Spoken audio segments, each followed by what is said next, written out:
देखो, हम लोग पिछले टर्न पर यहाँ रुके थे, ठीक है, पिछले लेक्चर में, और बात कर रहे थे सोलर एनर्जी की। ठीक है, सोलर एनर्जी की। सोलर एनर्जी में ये solar energy into thermal energy वाला कंसेप्ट हम लोगों ने देख लिया था। मतलब ये हमने देखा था, there are different examples. Okay, there are different examples, और ये जो डिफरेंट एग्जांपल्स उसमें सोलर एनर्जी को थर्मल एनर्जी वाला हमने, ठीक है, हमने कल देखा था। आज हमें देखना है फोटोवोल्टाइक्स का कंसेप्ट। फोटोवोल्टाइक का कंसेप्ट का मतलब है कि कैसे सन की लाइट से हम इलेक्ट्रिसिटी बनाते हैं। Got it? अब देखो कैसे बनाते हैं, पूरा कंसेप्ट में जरा दिखाता हूँ, समझो यहाँ। ठीक है, समझो यहाँ। सड़क के किनारे सबने देखा होगा सोलर पैनल, देखा होगा, सबने देखा होगा सोलर पैनल होता है। ठीक है, सोलर पैनल जो होता है वो एक आयरन रॉड होता है, लोहे का, स्टील का, कुछ भी कह लो, है ना, उस पे खड़ा होता है ऐसे, इस तरीके से एक स्टैंड होता है, और एक बैटरी होती है। बैटरी वही होती है जो कि लॉक कर देते हैं, नहीं तो भारत है ये, है ना, कोई खोल के ले जाएगा अपने घर पे। ठीक है, उसको लॉक कर देते हैं। और इसमें जो होता है, जिसको हम फोटोवोल्टाइक्स कह रहे हैं, यानी पीवी कह रहे हैं, ये सिलिका का बना, इसमें फिलामेंट पाया जाता है। ये देखो, इसमें सिलिका का फिलामेंट पाया जाता है। ये सिलिकॉन के बने हुए फिलामेंट्स होते हैं। जो फोटोवोल्टाइक्स होता है वो किसके बने होते हैं? सिलिकॉन के बने होते हैं। ठीक है, सिलिकॉन बेस्ड फिलामेंट होता है। फाइन, होता क्या है, जैसे ही सन की लाइट आती है, ये देखो, जैसे ही सन की लाइट इस पर पड़ती है, किस पे? फोटोवोल्टाइक्स पर या सोलर पैनल पे। ये ऐसी टेक्नोलॉजी होती है कि ये फोटोवोल्टाइक्स जो होता है वो इलेक्ट्रॉन निकालना शुरू कर देता है। क्या करता है? इलेक्ट्रॉन निकालना शुरू कर देता है। और से इलेक्ट्रॉन के कारण क्या होता है, ये पूरा जा के बैटरी जो होता है वो चार्ज होता चला जाता है। धीरे धीरे बैटरी जो होती है वो फुल हो जाती है। ठीक है, धीरे धीरे बैटरी फुल हो जाती है। अब बैटरी के अंदर असल में एक केमिकल मटेरियल होता है जो भरा होता है, केमिकल सब्सटेंस भरा होता है। ठीक है, और वो केमिकल सब्सटेंस जो होता है, पूरा का पूरा जो करंट होता है वो डीसी के फॉर्म में स्टोर कर लेता है। सबको पता है कि बैटरी के अंदर जो करंट होता है वो कौन सा होता है? डीसी करंट होता है। इसमें किसी को कुछ अलग से बताने की जरूरत नहीं है। होता क्या है, जैसे सन की लाइट आती है, यानी यहां पर हम लोग बात करते हैं सोलर एनर्जी की। देखो, जैसे सन की लाइट आती है, सिलिकॉन जो होते हैं, सिलिकॉन फिलामेंट जो फोटोवोल्टाइक्स में पाए जाते हैं, वो इलेक्ट्रॉन निकालते हैं। इलेक्ट्रॉन जो होता है वो जाता है और इस बैटरी को धीरे धीरे चार्ज करता है। बैटरी के अंदर जो करंट होता है वो केमिकल एनर्जी के फॉर्म में जाके स्टोर हो जाता है। किस फॉर्म में स्टोर होता है? केमिकल एनर्जी के फॉर्म में जाके स्टोर हो जाता है। ठीक है, और यहां पर हम लोग के पास एक बल्ब होता है जिसको हम कहते हैं डीसी बल्ब ले लो, है ना, डीसी बल्ब ले लो, एलईडी बल्ब ले लो। अब ये मैंने पिछले टाइम पे बताया था, बल्ब डीसी भी हो सकता है, बल्ब एसी भी हो सकता है। मेरे मोबाइल फोन के अंदर जो टार्च वाला बल्ब है वो कौन सा बल्ब है? डीसी बल्ब है। ठीक है, डीसी बल्ब है। तो यहाँ देखो बच्चों, अब यहाँ पर क्या होगा, इसको यहाँ स्विच है ऑन और ऑफ का, रात को जो होगा मैं इसको ऑन कर दूंगा, और जब ऑन कर दूंगा ये पूरा स्ट्रीट लाइट जो होगा, डीसी एलईडी बल्ब जो होगा वो ऑन हो जाएगा, और उस पैसेज पे गाड़ी आसानी से जाएगी, कोई दिक्कत नहीं होने वाली है। Clear everyone? कोई दिक्कत नहीं होने वाली है। ये हो गया आपका सोलर एनर्जी से इलेक्ट्रिसिटी, जो कि स्ट्रीट लाइट के फॉर्म में हम लोग यूज करते हैं। लेकिन मान लो अब इसी सोलर पैनल को हम लोग को घर पे लगाना है। अगर अपने घर पे लगाना है तो क्या करना पड़ेगा? घर पे लगाना है तो हमारे यहाँ सारे के सारे जो अप्लाइंसेस है घर के अंदर, जैसे इस क्लास के अंदर ही ले लो, इस क्लास के अंदर जितने भी फैन हैं, लाइट्स हैं, सारी की सारी चीजें वो किससे चल रही हैं? ऑफकोर्स एसी करंट से चल रही है। तो यहाँ पर क्या होगा, यहाँ पर होगा एक इन्वर्टर होगा। ठीक है, ये हमने क्या ले लिया? एक इन्वर्टर ले लिया, एक इन्वर्टर ले लिया। और इस इन्वर्टर की मदद से क्या होगा, ये जो डीसी जो बैटरी है ना, वो एसी में कन्वर्ट हो जाएगा। और ये जो एसी जो कन्वर्ट हो रहा है ना, ये कौन सी एनर्जी है? तो ये है बच्चों इलेक्ट्रिकल एनर्जी। कौन सी एनर्जी है? ये है इलेक्ट्रिकल एनर्जी। इस तरीके से जाके हम अपने घर में जो बैटरी चार्ज हो रही है उसको पावर में यूज कर सकते हैं। लेकिन हाँ, एक चीज जब मैंने पिछले लेक्चर में पढ़ाया था, मैंने एक डिसएडवांटेज बोला था। क्या बोला था? रिन्यूएबल एनर्जी जो होता है वो प्राइमरी सोर्स ऑफ एनर्जी नहीं होता है ज्यादातर। तो आपको यहाँ दिख रहा है, प्राइमरी सोर्स ऑफ एनर्जी जो है वो सन की लाइट है। Secondary source of energy battery के अंदर स्टोर होने वाला एनर्जी है, जो करंट है, डीसी के फॉर्म में है। और टर्शरी सोर्स ऑफ एनर्जी जो है वो इलेक्ट्रिकल एनर्जी है। इसका सीधा मतलब है, जब हम एक फॉर्म के एनर्जी को दूसरे फॉर्म में, दूसरे के फॉर्म के एनर्जी को तीसरे फॉर्म में जब कन्वर्ट करते हैं, तो यहाँ अच्छा खासा ऊर्जा का लॉस हो जाता है। और फिर यहाँ से यहाँ में फिर एनर्जी का लॉस हो जाता है। तो जितनी एनर्जी हम डायरेक्ट बना सकते हैं उसमें काफ़ी हद तक लॉसेस हो जाता है। ये एक डिसएडवांटेज है जो मैंने कहा था पिछले टर्न पे, पिछले लेक्चर में, कि भैया देखो ये मैं तुम लोगों को आगे समझाऊंगा जब मैं फोटोवोल्टाइक्स पढ़ाऊंगा, ठीक है ना। ये फोटोवोल्टाइक सिस्टम है जहाँ से पूरा का पूरा पावर जनरेशन होता है। तो ये थोड़ा सा ध्यान रखना, इसमें कुछ है नहीं, इसे पिक्चर से आपको सारी चीज़ें समझ में आ जाती है।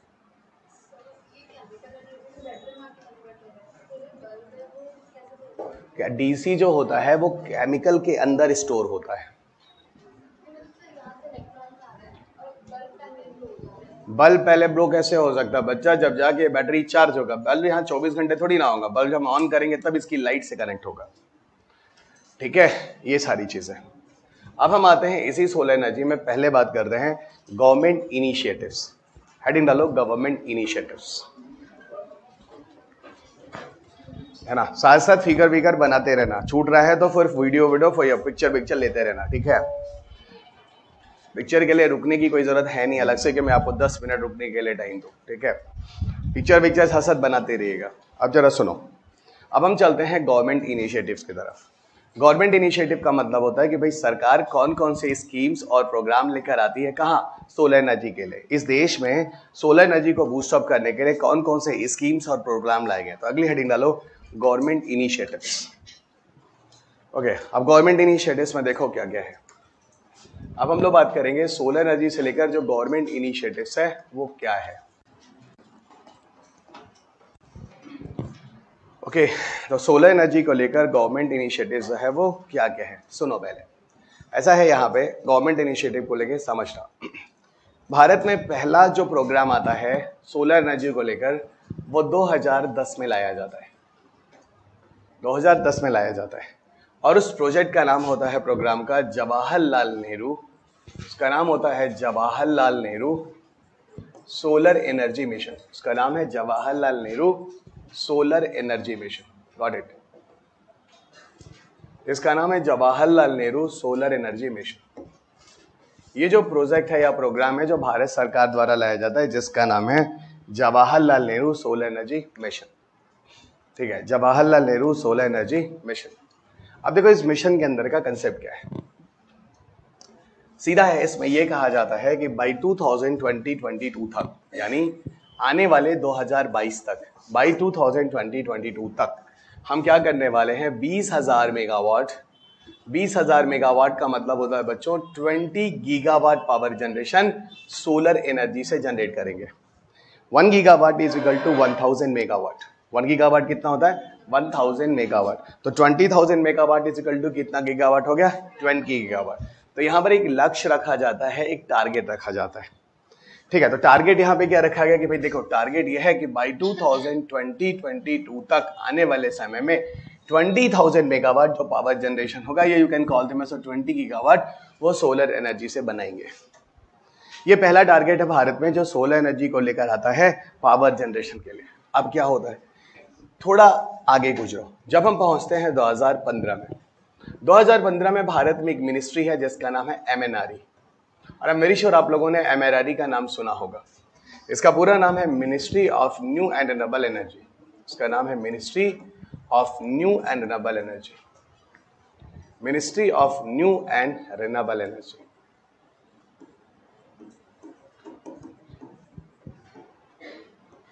Ministry of new and renewable energy क्या होता है, ministry of new and renewable energy. Ministry of renewable की एनर्जी का टारगेट होता है भाई देखो बाई 2022 तक, बाई 2022 तक 1,75,000 मेगावाट, 1,75,000 मेगावाट, यानी सीधा कहने का मतलब है 175 गीगावाट पावर जनरेशन हमको रिन्यूएबल एनर्जी से जनरेट करना है। 175 गीगावाट पावर जनरेशन हमको रिन्यूएबल एनर्जी से जनरेट करना है, यानी पूरा रिन्यूएबल एनर्जी, सोलर विंड सब आएगा, ठीक है। अब देखो यहाँ पर टारगेट थोड़ा रिन्यूएबल एनर्जी को लेकर आते हैं, और यहाँ पर जो रिन्यूएबल एनर्जी को लेकर टारगेट आते हैं इसमें हम लोग सोलर एनर्जी का कुछ टारगेट फिक्स करते हैं। क्या करते हैं, इधर देखो, इस 175 गीगावाट में बोला जाता है कि देखो 100 गीगावाट पावर जनरेशन जो होगा वो सोलर एनर्जी से होगा, 60 गीगावाट जो पावर जनरेशन होगा वो विंड एनर्जी से होगा, 10 गीगावाट जो पावर जनरेशन होगा वो बायोमास एनर्जी से होगा, वो बायोमास एनर्जी से होगा, और जो 5 गीगावाट का जो पावर जनरेशन होगा वो SHEP से होगा। किससे होगा? SHEP से होगा। लिखते चलना धीरे धीरे, ठीक है। सारे फैक्चुअल डेटा हैं, इसमें कुछ ऐसा है नहीं जहां समझाना है, ठीक है। इसमें ऐसा कुछ भी नहीं है जो आपको समझाना है, ठीक है। ये सारे फैक्चुअल डेटा हैं जो मैं आपको समझाता जा रहा हूं। अब तुम लोगों के सर इसका मतलब ये है कि समय के साथ साथ जो Jawaharlal Nehru solar energy mission में हमने सोलर एनर्जी का टारगेट 20 गीगावाट रखा था, है ना, 20 गीगावाट रखा था, यानी 20,000, इसको उठाकर आगे कितना कर दिया गया? 100 गीगावाट का मतलब होता है बच्चों 1 लाख मेगावाट। अच्छी बात है ना। अब आगे चलकर थोड़े रिसोर्सेज और भारत डेवलप करेगा और ज्यादा इन्वेस्टमेंट करेगा और सोलर एनर्जी को ले जाकर 20 गीगावाट से हम 100 गीगावाट करेंगे, तो गुड न्यूज ही है ना। पता है ये क्वेश्चन आपके पेपर है मेंस में आया हुआ है। अगर आप मेंस के पेपर में जाएंगे, मेंस 2015 में ये क्वेश्चन आया हुआ है, मेंस 2016 में क्वेश्चन आया हुआ है कि इंडिया का अभी प्रेजेंट स्टेटस 2016 में इंडिया का प्रेजेंट स्टेटस रिन्यूएबल एनर्जी में कितना है और इंडिया का फ्यूचर रिन्यूएबल एनर्जी को लेके कितना है। इसका सीधा मतलब है फ्यूचर तो यही था ना उस समय, है ना, फ्यूचर ही था। अब प्रॉब्लम क्या है कि आप लोग कभी क्वेश्चन पेपर नहीं देखेंगे, इसलिए आप कभी यूपीएससी सेलेक्ट कर ही नहीं सकते, इसकी मैं गारंटी ले सकता हूं, ठीक है। कभी नहीं कर सकते, सिर्फ सपना ही है, ठीक है। यूपीएससी में काफी बच्चों का सिर्फ सपना ही रहता है, जो सपना कभी पूरा होता नहीं है, ठीक है। इसके पीछे जिम्मेदार बच्चे खुद हैं। जैसे यहां देखो एक क्वेश्चन मैं आपको दिखाता हूं, ठीक है। 2016 में देखो साफ साफ क्वेश्चन आ रहा है, आपको खुद समझ में आता है कि फैक्चुअल डेटा क्यों जरूरी होता है। आपके पेपर में यूपीएससी मेल से पूछ रहा है, भैया give an account of the current status and target to be achieve pertaining the renewable energy sources in the country. देखो टारगेट क्या है जो रिन्यूएबल एनर्जी सोर्सेज के हिसाब से भारत डिसाइड कर रहा है, तो ठीक है ना। 2016 में जो था वो 2022 वाला ही तो टारगेट था उस समय तक। हाँ, आज आप 2024 में बैठ रहे हैं, तो 2024 में आगे का टारगेट क्या है वो मैं भी आगे बता देता हूं, लेकिन उस समय के हिसाब से तो यही टारगेट है ना जो अभी मैं आपको बता रहा हूं। ये आपके मेंस का क्वेश्चन आ चुका है। अब देखो ये देखने के बाद ये समझ में आता है, इसका सीधा मतलब है कि हमें टारगेट्स पढ़ने हैं, ठीक है ना। क्वेश्चन पेपर हमें ये सिखाता है। और सुनो, अब इसी में एक चीज और आता है कि भाई ये SHEP क्या होता है, ठीक है। अब बात ये होता है SHEP क्या होता है, क्योंकि तो biomass, wind energy, solar energy, यहां आई डोंट थिंक तो किसी को समझाने की जरूरत है। वो क्या होता है आपको थोड़ा बहुत समझ में आता है। SHEP आपके लिए नया है। देखो SHEP और एक टर्म आता है उसको कहते हैं HEP। SHEP किसको कहते हैं? SHEP कहते हैं small hydro electric power plant, और HEP हम कहते हैं हाइड्रो इलेक्ट्रिक पावर प्लांट। तो SHEP का मतलब होता है small hydro electric power plant और HEP का मतलब होता है hydro electric power plant. Small का देने का मतलब होता है इसकी कैपेसिटी पावर जनरेशन की कम होती है, ठीक है। और HEP का मतलब इसकी कैपेसिटी जो होती है वो अधिक होती है। कहने का मतलब है इसका एक पैरामीटर है, पैरामीटर यह है अगर less than 25 megawatt power generation किसी हाइड्रोइलेक्ट्रिक पावर प्लांट की कैपेसिटी है, कितनी? लेस देन 25 मेगावाट किसी हाइड्रोइलेक्ट्रिक पावर प्लांट की कैपेसिटी है तो उसे हम SHEP बोलेंगे, ये पैरामीटर है। और अगर 25 मेगावाट या उसके ऊपर है तो वो नॉर्मल यानी वो बड़ा वाला माना जाएगा। ये एक पैरामीटर है जिसको आप फैक्चुअल डेटा से ध्यान रखेंगे, ठीक है। ये एक पैरामीटर है जिसको आप फैक्चुअल डेटा के बेस पर ध्यान रखेंगे। बोलो भाई, यही क्वेश्चन था, मुझे पता है, इसलिए मैंने कहा रुक जाओ अभी बताता हूं, ठीक है। अब ये हो गया आपका तो SHEP और HEP किस बेसिस पे आपको बता दिया। इसका सीधा मतलब है क्या कि यहां पर जो हमने टारगेट बनाया था उसमें हमने HEP को ऑब्जर्व नहीं किया है। इतना तो प्रेजेंस ऑफ माइंड समझ में आ रहा है कि नहीं आ रहा? यहां पे हमने सिर्फ और सिर्फ किसको यूज किया है? SHEP को। एक बात यहां पे और हम लोग बात करेंगे, भारत में SHEP के अच्छे खासे सोर्स हैं। मैं आपको एक एग्जांपल बताता हूं। अगर आप लोगों ने एक मूवी देखा होगा, शाहरुख खान की मूवी आई थी बहुत पहले, उसका नाम था स्वदेश। उस मूवी में क्या करता है, वो एक पहाड़ी एरिया में जाता है, वो बाहर निकल, उसे दिखाता है कि वो एक इंजीनियर होता है और वो देश से बाहर जाकर काम कर सकता है, लेकिन वो देश में ही रह के देश के विकास के लिए काम करता है, क्योंकि उसे इच्छा पैसा कमाना नहीं होता है, अपनी इंजीनियरिंग अपनी जो नॉलेज है उसको देश के लिए लगाना होता है। उसमें दिखाता है कि गांव के स्तर पर लोग बिजली को लेकर बहुत परेशान रहते हैं। तो कुछ नहीं है, वहां पे एक पहाड़ होता है, वहां पे झरने होते हैं, उस झरने के पानी को एक जगह रोकता है और फिर उसको गिराकर टरबाइन चलाता है, और उस पानी को जब तेजी से, वही जो डैम कंस्ट्रक्शंस होते हैं, लेकिन यहाँ पर छोटे स्तर पर किया जाता है।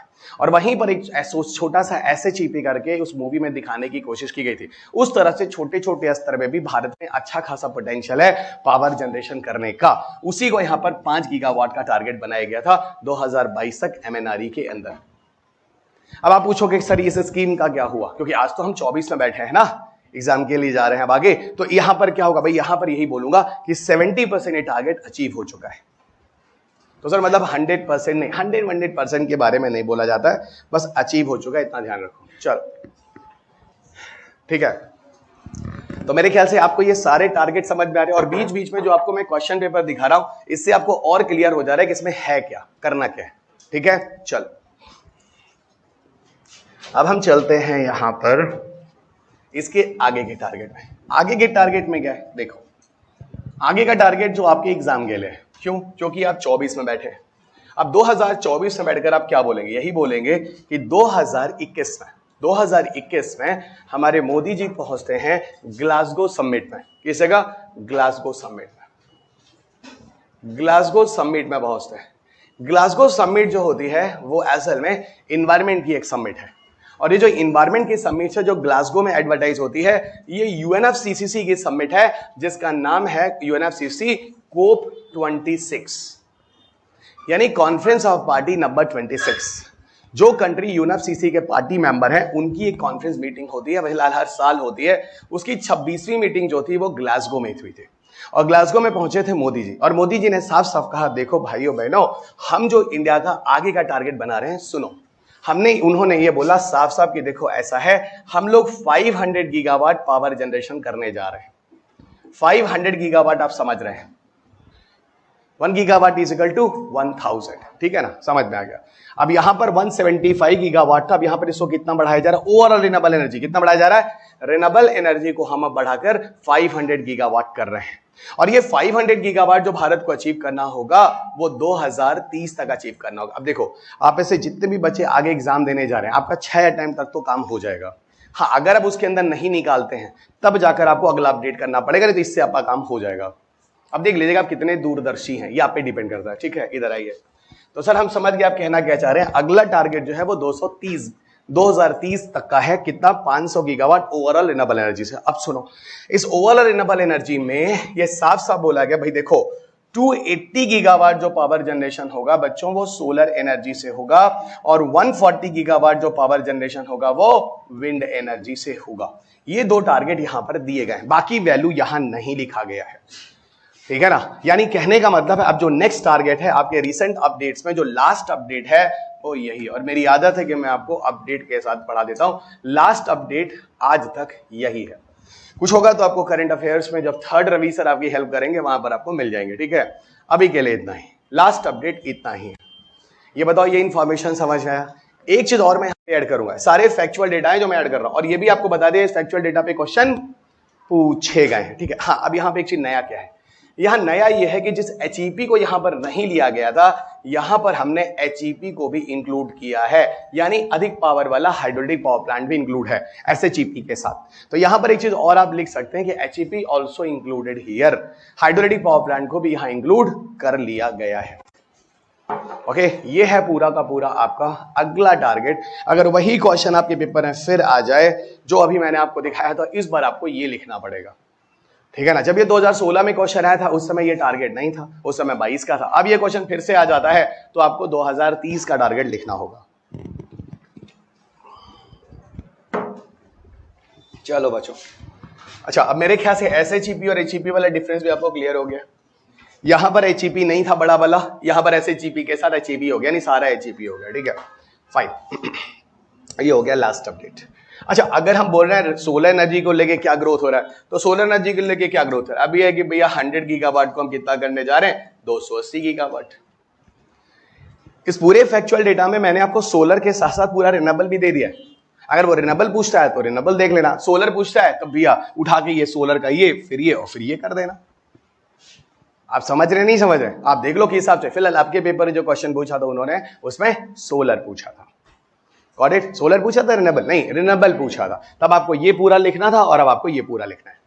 अब आप बोलोगे सर ये बाकी का क्या है, बाकी का बाकी है, लेकिन कहीं वैल्यू लिखा नहीं। आप चाहो तो गूगल करके सर्च कर लो। लास्ट अपडेट मैंने जो देखा था अभी कल ही, उसमें मुझे यही दिखा था। क्लियर एवरीवन, ठीक है। कल क्यों, आज ही मैंने देखा था इसको सुबह। अब देखो, अभी रुको, अभी सोलर एनर्जी में बहुत सारी चीजें और हैं, जैसे मैं आपको बताता हूं। देखो सोलर एनर्जी में और क्या क्या है। सोलर एनर्जी में सरकार बहुत सारी चीजें और लाई, जैसे पीएम कुसुम योजना लाया गया है, जैसे पीएम कुसुम योजना लाया गया है, जैसे सोलर चरखा मिशन लाया गया है, सुनते जाए ना, जैसे सोलर चरखा मिशन लाया गया है, जैसे सोलर चरखा मिशन लाया गया है, जैसे सोलर ट्री इंट्रोड्यूस की गई है ना, सोलर ट्री इंट्रोड्यूस की गई है। Okay, solar roof top project लाया गया है, सोलर रूफ टॉप प्रोजेक्ट लाया गया है, रूफ टॉप प्रोजेक्ट लाया गया है। फ्लोटिंग सोलर प्लांट लगाए जा रहे हैं, ये सब बस नाम छोटा छोटा सा जानना है। फ्लोटिंग सोलर प्लांट लगाया जा रहा है ना, फ्लोटिंग सोलर प्लांट लगाया जा रहा है। ये जो चीजें हैं, ये सारी की सारी चीजें, इसके अलावा सोलर पार्क के बारे में बात कर लो, ये सारे के सारे अगर गवर्नमेंट की इनिशिएटिव्स बात करेंगे तो ये सारी चीजें भी गवर्नमेंट इनिशिएटिव के अंदर आती हैं। ठीक है, तो ये चीजें भी आती हैं। पीएम कुसुम योजना आ गया, सोलर चरखा मिशन आ गया, सोलर ट्री आ गया, सोलर रूफटॉप आ गया, फ्लोटिंग सोलर प्लांट आ गया, सोलर पार्क आ गया। ठीक है, ये कुछ चीजें हैं जिसको आप थोड़ा सा ध्यान देना। ओके, ये चीजें थोड़ा सा ध्यान देना। पहले हम लोग चलते हैं थोड़ा सा सोलर पार्क की तरफ। जिस ऑर्डर में कह रहा हूं उसी ऑर्डर में हम लोग चलेंगे। ठीक है, पहले हम लोग चलेंगे सोलर पार्क की तरफ। देखो ऐसा है, सोलर पार्क क्या होता है?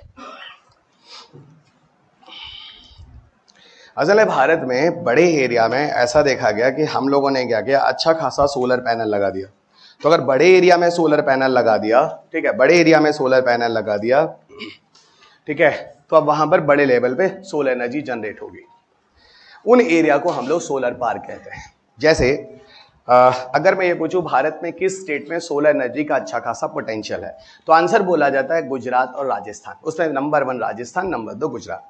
तो फिर ये पूछा जाता है भाई ऐसा क्यों कि राजस्थान और गुजरात में ही सोलर एनर्जी का सबसे बड़ा पोटेंशियल है? तो आंसर दिया जाता है क्योंकि वो बैरन एरियाज हैं, वैसी जगह है जहां पर प्रोडक्टिविटी नहीं है। वहां जब हम सोलर पार्क या सोलर इस तरह के पैनल्स को लगाएंगे तो वहां पर नीचे सन का लाइट आए या ना आए कोई फर्क नहीं पड़ता, क्योंकि नीचे कोई प्रोडक्टिविटी नहीं होती। अभी उत्तर प्रदेश, मध्य प्रदेश, कर्नाटक, झारखंड इन जगहों पे अगर हम ऊपर सोलर पैनल लगा दे तो नीचे खेतों में खेती कैसे होगी भाई? प्रोडक्टिविटी कैसे होगी? तो खाओगे क्या? लेकिन राजस्थान और गुजरात में प्रोडक्टिविटी है कहां? आप समझ नहीं है प्रोडक्टिविटी है कहां? इसलिए अगर आपसे कभी ये पूछा जाए किस स्टेट में भारत में सबसे ज्यादा सोलर एनर्जी पोटेंशियल है, तो आप लॉजिकली बोलेंगे वो स्टेट है राजस्थान और गुजरात। Everybody clear? वो स्टेट कौन सा है? राजस्थान और गुजरात। उसके पीछे लॉजिक आपको दे दिया क्योंकि वो बैरन एरियाज है। पहली चीज, इंटरव्यू में कई बार क्वेश्चन पूछा गया है, मेरे ही कई ऐसे जूनियर से जिन्होंने पेपर दिया था अपने जमाने में 2012 में, तो उनसे क्वेश्चन पूछा गया था कि why solar energy potential maximum towards the Rajasthan and Gujarat. ठीक है ना? अच्छा, पहली चीज। अब दूसरी चीज एक बात बताता हूं, मैसिव एरिया में जो सोलर पार्क लगाया जाता है, मतलब फोटोवोल्टाइक सोलर पैनल लगाया जाता है, उस पूरे क्षेत्र को, उस एरिया को सोलर पार्क बोला जाता है। या मत सोचना कि वहां झूला उला है, 2-4 बच्चों को ले जाना झूलाने के लिए, ऐसा बिल्कुल नहीं है। ठीक है, ये massive area of the massive area है जहां पर सोलर पैनल से इलेक्ट्रिसिटी बनाने की कोशिश हो रही है। 2020 में क्वेश्चन 2022 के प्रीलिम्स में यूपीएससी ने क्वेश्चन पूछा, कहा राजस्थान भारत में एक ऐसा जगह है, ठीक है, और उसका नाम था भादला। उन्होंने पूछा भादला राजस्थान वो जगह है जहां दुनिया का सबसे बड़ा वर्ल्ड्स लार्जेस्ट सोलर प्लांट है। ये बात सही थी, दुनिया का सबसे बड़ा solar park, world largest solar park असल में उस साल तो वही था, लेकिन 2022 के पीटी में तो क्वेश्चन सही था। लेकिन आगे मैं आपको बता दूं, जो न्यू अपडेट्स मैंने किया है 7th एडिशन की बुक के बाद, वहां पर अब मैंने कह दिया कि भैया भादला नहीं है, अब चाइना है। और ये फैक्चुअल डेटा मैंने बुक में दिया भी है। गोलमुड सोलर पार्क है चाइना में, ये है, उसका नाम है गोलमुड सोलर पार्क। तो सर आप कहना क्या चाह रहे हैं? आज जब मैं आपको क्लास पढ़ा रहा हूं, आज पढ़ाते पढ़ाते मैं बोल सकता हूं कि भादला दूसरा हो गया है, लेकिन जब क्वेश्चन आया था उस समय के हिसाब से भादला वाज द फर्स्ट। नई बात समझ में आ रही? उस समय के याद रखना, जिस साल का जो क्वेश्चन है, और ये ऐसे डेटा है जो आगे समय के साथ बदलते हैं। इसका सीधा मतलब है कि ये फैक्चुअल डेटा हमें लास्ट मोमेंट में एक बार फिर चेक करने होते हैं। कोई बात नहीं, फिर वही बोलूंगा, थर्ड टाइम रवि सर आपको उनको पता है कि क्या अपडेट देना है। ठीक है, आप चुपचाप जब पढ़ रहे हैं उस समय पढ़ते चलिए, ठीक है। तो 2022 के प्रीलिम्स के हिसाब से उस समय भारत में क्या था, दुनिया में कौन सी जगह थी, भादला, जो कि पड़ता है राजस्थान में, वो था। और आज जब मैं आपको पढ़ा रहा उस समय 7th एडिशन की बुक मार्केट में आ चुकी है। उसके बाद जो चीजें हैं, वो जो अपडेट है वो कौन सा है, चाइना गोलमुट सोलर पार्क है, जो थोड़ा सा आगे है, ज्यादा नहीं है। और ये लगभग 2.8 गीगावाट के आसपास है, ये लगभग 2.8 गीगावाट के आसपास है, और ये लगभग 2.7 गीगावाट के आसपास है। ओके एवरीवन, 2.8 हो सकता है भाई कुछ दिन में पता चले, फिर भादला थोड़ा स्पीड कर जाए और थोड़ा बढ़ जाए, फिर ये हो जाए। तो यहां पर बहुत ज्यादा फैक्ट पर अभी परेशान होना ही नहीं है। इन फैक्ट्स को आप लास्ट मोमेंट ऑफ टाइम जब एग्जाम देने जाएंगे तब चेक करेंगे। ओके, ये सब ऐसे फैक्ट होते हैं जो लास्ट मोमेंट में अप्रैल में देखा जाता है, अप्रैल लास्ट वीक में या मई के फर्स्ट वीक में, ठीक है, जैसे जो एग्जाम होता है उस हिसाब से।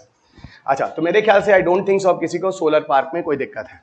सोलर पार्क क्लियर है। अब सुनो, सरकार ये सारी चीजें लगा रही है, मैसिव एरिया में सोलर पैनल लगा रहा है और उससे इलेक्ट्रिसिटी दे रहा है। अब आप पूछोगे सर फ्लोटिंग सोलर प्लांट क्या है? देखो, फ्लोटिंग सोलर प्लांट क्या होता है, ये ऐसे सोलर प्लांट होते हैं जो पानी में तैरते हैं। क्यों भाई? इसलिए क्योंकि अगर लैंड पर आप सोलर प्लांट लगाओगे तो भैया नीचे प्रोडक्टिविटी नहीं होगी, पानी अच्छा खासा बेकार पड़ा हुआ है जिसका कोई यूज नहीं है। तो जहां जो वाटर बॉडी का कोई यूज नहीं है वहां पर आप फ्लोटिंग सोलर प्लांट लगा लो। उससे एक फायदा भी है, एक फायदा तो ये हो गया कि you are not going to create the problem for the plant productivity, और दूसरा फायदा यह है कि यहां पर आप क्या करने वाले हैं, मान लो किसी कैनाल वैनाल पे लगा लेते हैं, नहरों वहरों पे लगा देते हैं, तो नहरों वहरों का पानी जो होता है गर्मी में सूख जाता है, इवेपोरेट होके, अब वो सूखेगा भी नहीं। ये चीज मैंने आज से 15 साल पहले सुनी थी, जब 15 साल पहले जब मोदी जी गुजरात के चीफ मिनिस्टर हुआ करते थे। उस समय मोदी जी वहां की नहरों को बचाने के लिए वहां पर फ्लोटिंग सोलर प्लांट नहरों पर उन्होंने लगा दिया था। बात समझ में आ रही है? आपके पेपर में क्वेश्चन पूछा गया 2022 में, आपके पेपर में कुछ फैक्चुअल क्वेश्चन पूछे गए थे। फिलहाल हम 24-25 की बात कर रहे हैं, तो 23 भी गुजर चुका है। उस समय क्वेश्चन में उन्होंने बोला था कि दुनिया क्या पूछा था, हाँ, उन्होंने बोला कि गोवा में भारत का सबसे बड़ा फ्लोटिंग सोलर प्लांट है। एकदम नहीं है, भारत का सबसे बड़ा फ्लोटिंग सोलर प्लांट जो है वो तेलंगाना में है। ओके, उसका नाम, वो जगह जो है, आई थिंक बता देता हूं मैं कौन सी जगह है, रामागुंडम, आई थिंक, या इज राइट। जो फ्लोटिंग सोलर प्लांट है अभी भी जब मैं आपको पढ़ा रहा हूं वो रामागुंडम ही है, रामागुंडम ही है, और ये पड़ता है आपका तेलंगाना में। वो अलग बात है कि जो प्रपोज्ड है वो ओमकारेश्वर है, जो कि मध्य प्रदेश में आता है। जो प्रपोज्ड है मतलब ऐसा माना जा रहा है कि भविष्य में जो होगा वो ओमकारेश्वर में है ना, जो प्लांट लग रहा है वो भारत का सबसे बड़ा होगा। लेकिन हाँ, यूपीएससी में पूछा था कि गोवा में है, तो वो पूरी तरह से गलत है। एक्चुअल में रामागुंडम में है आज जब मैं आपको पढ़ा रहा हूं। क्या पता भविष्य में आपको ओमकारेश्वर बोल रहा हूं, मध्य प्रदेश, एवरीबडी अंडरस्टूड। लेकिन अभी कौन सी जगह है, रामागुंडम, तेलंगाना, ये ध्यान रखना, ठीक है।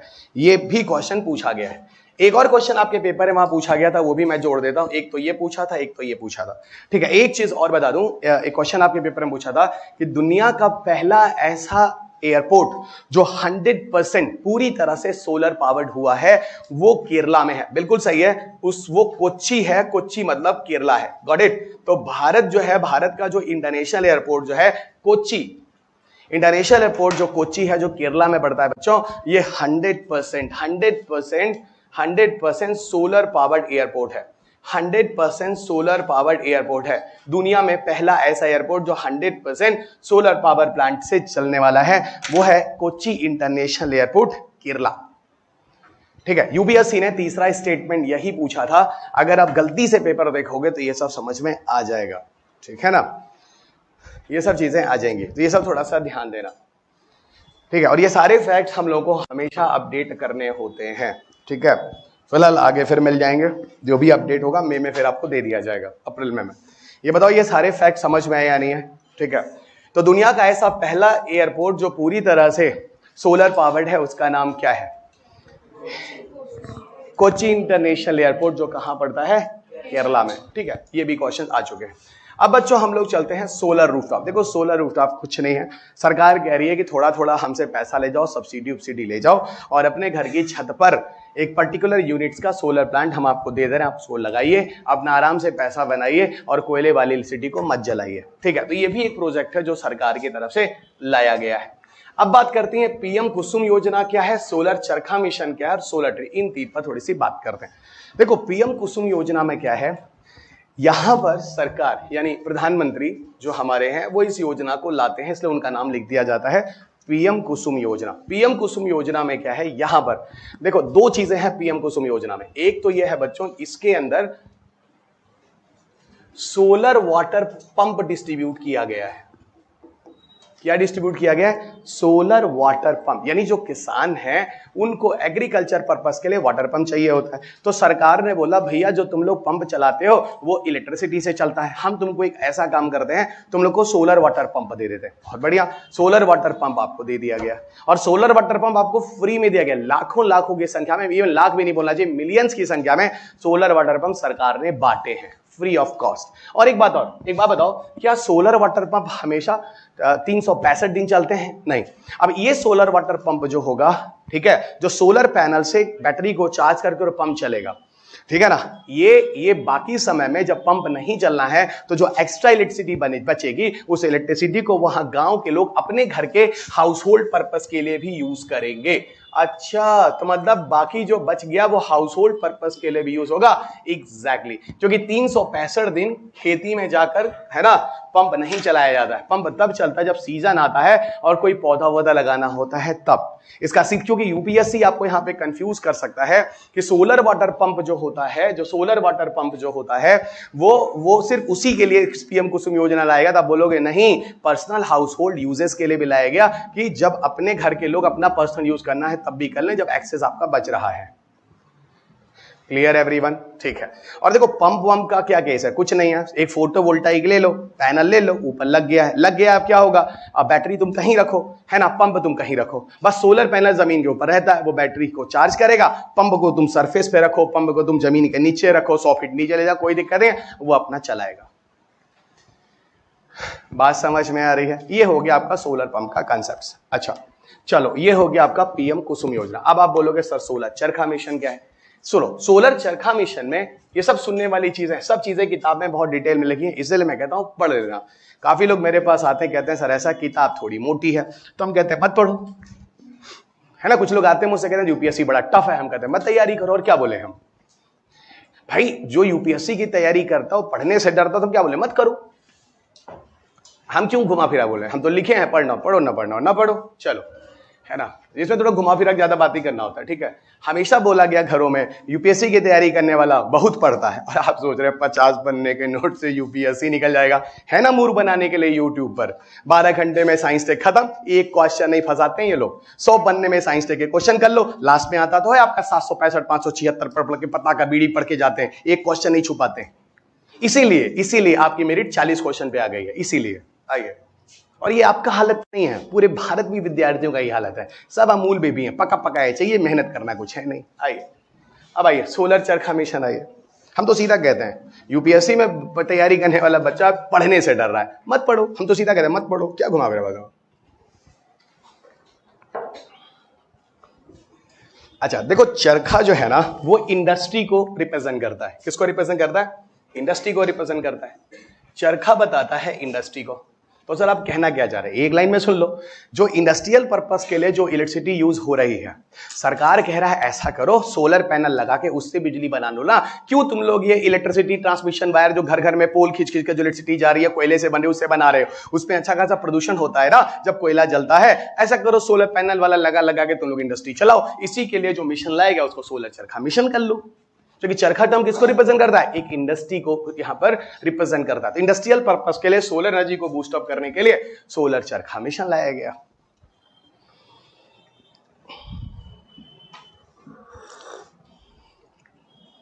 ये सब एक एक लाइन के इंफॉर्मेशंस हैं जो मैं आपको थोड़ा ज्यादा डिटेल में बताता जा रहा हूं।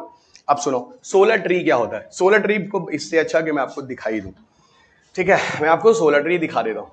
लुधियाना में भारत का सबसे बड़ा सोलर ट्री, और जानते हो इसके पहले जो भारत में सबसे बड़ा सोलर ट्री था वो आपका कहां था? वो आपका था Durgapur.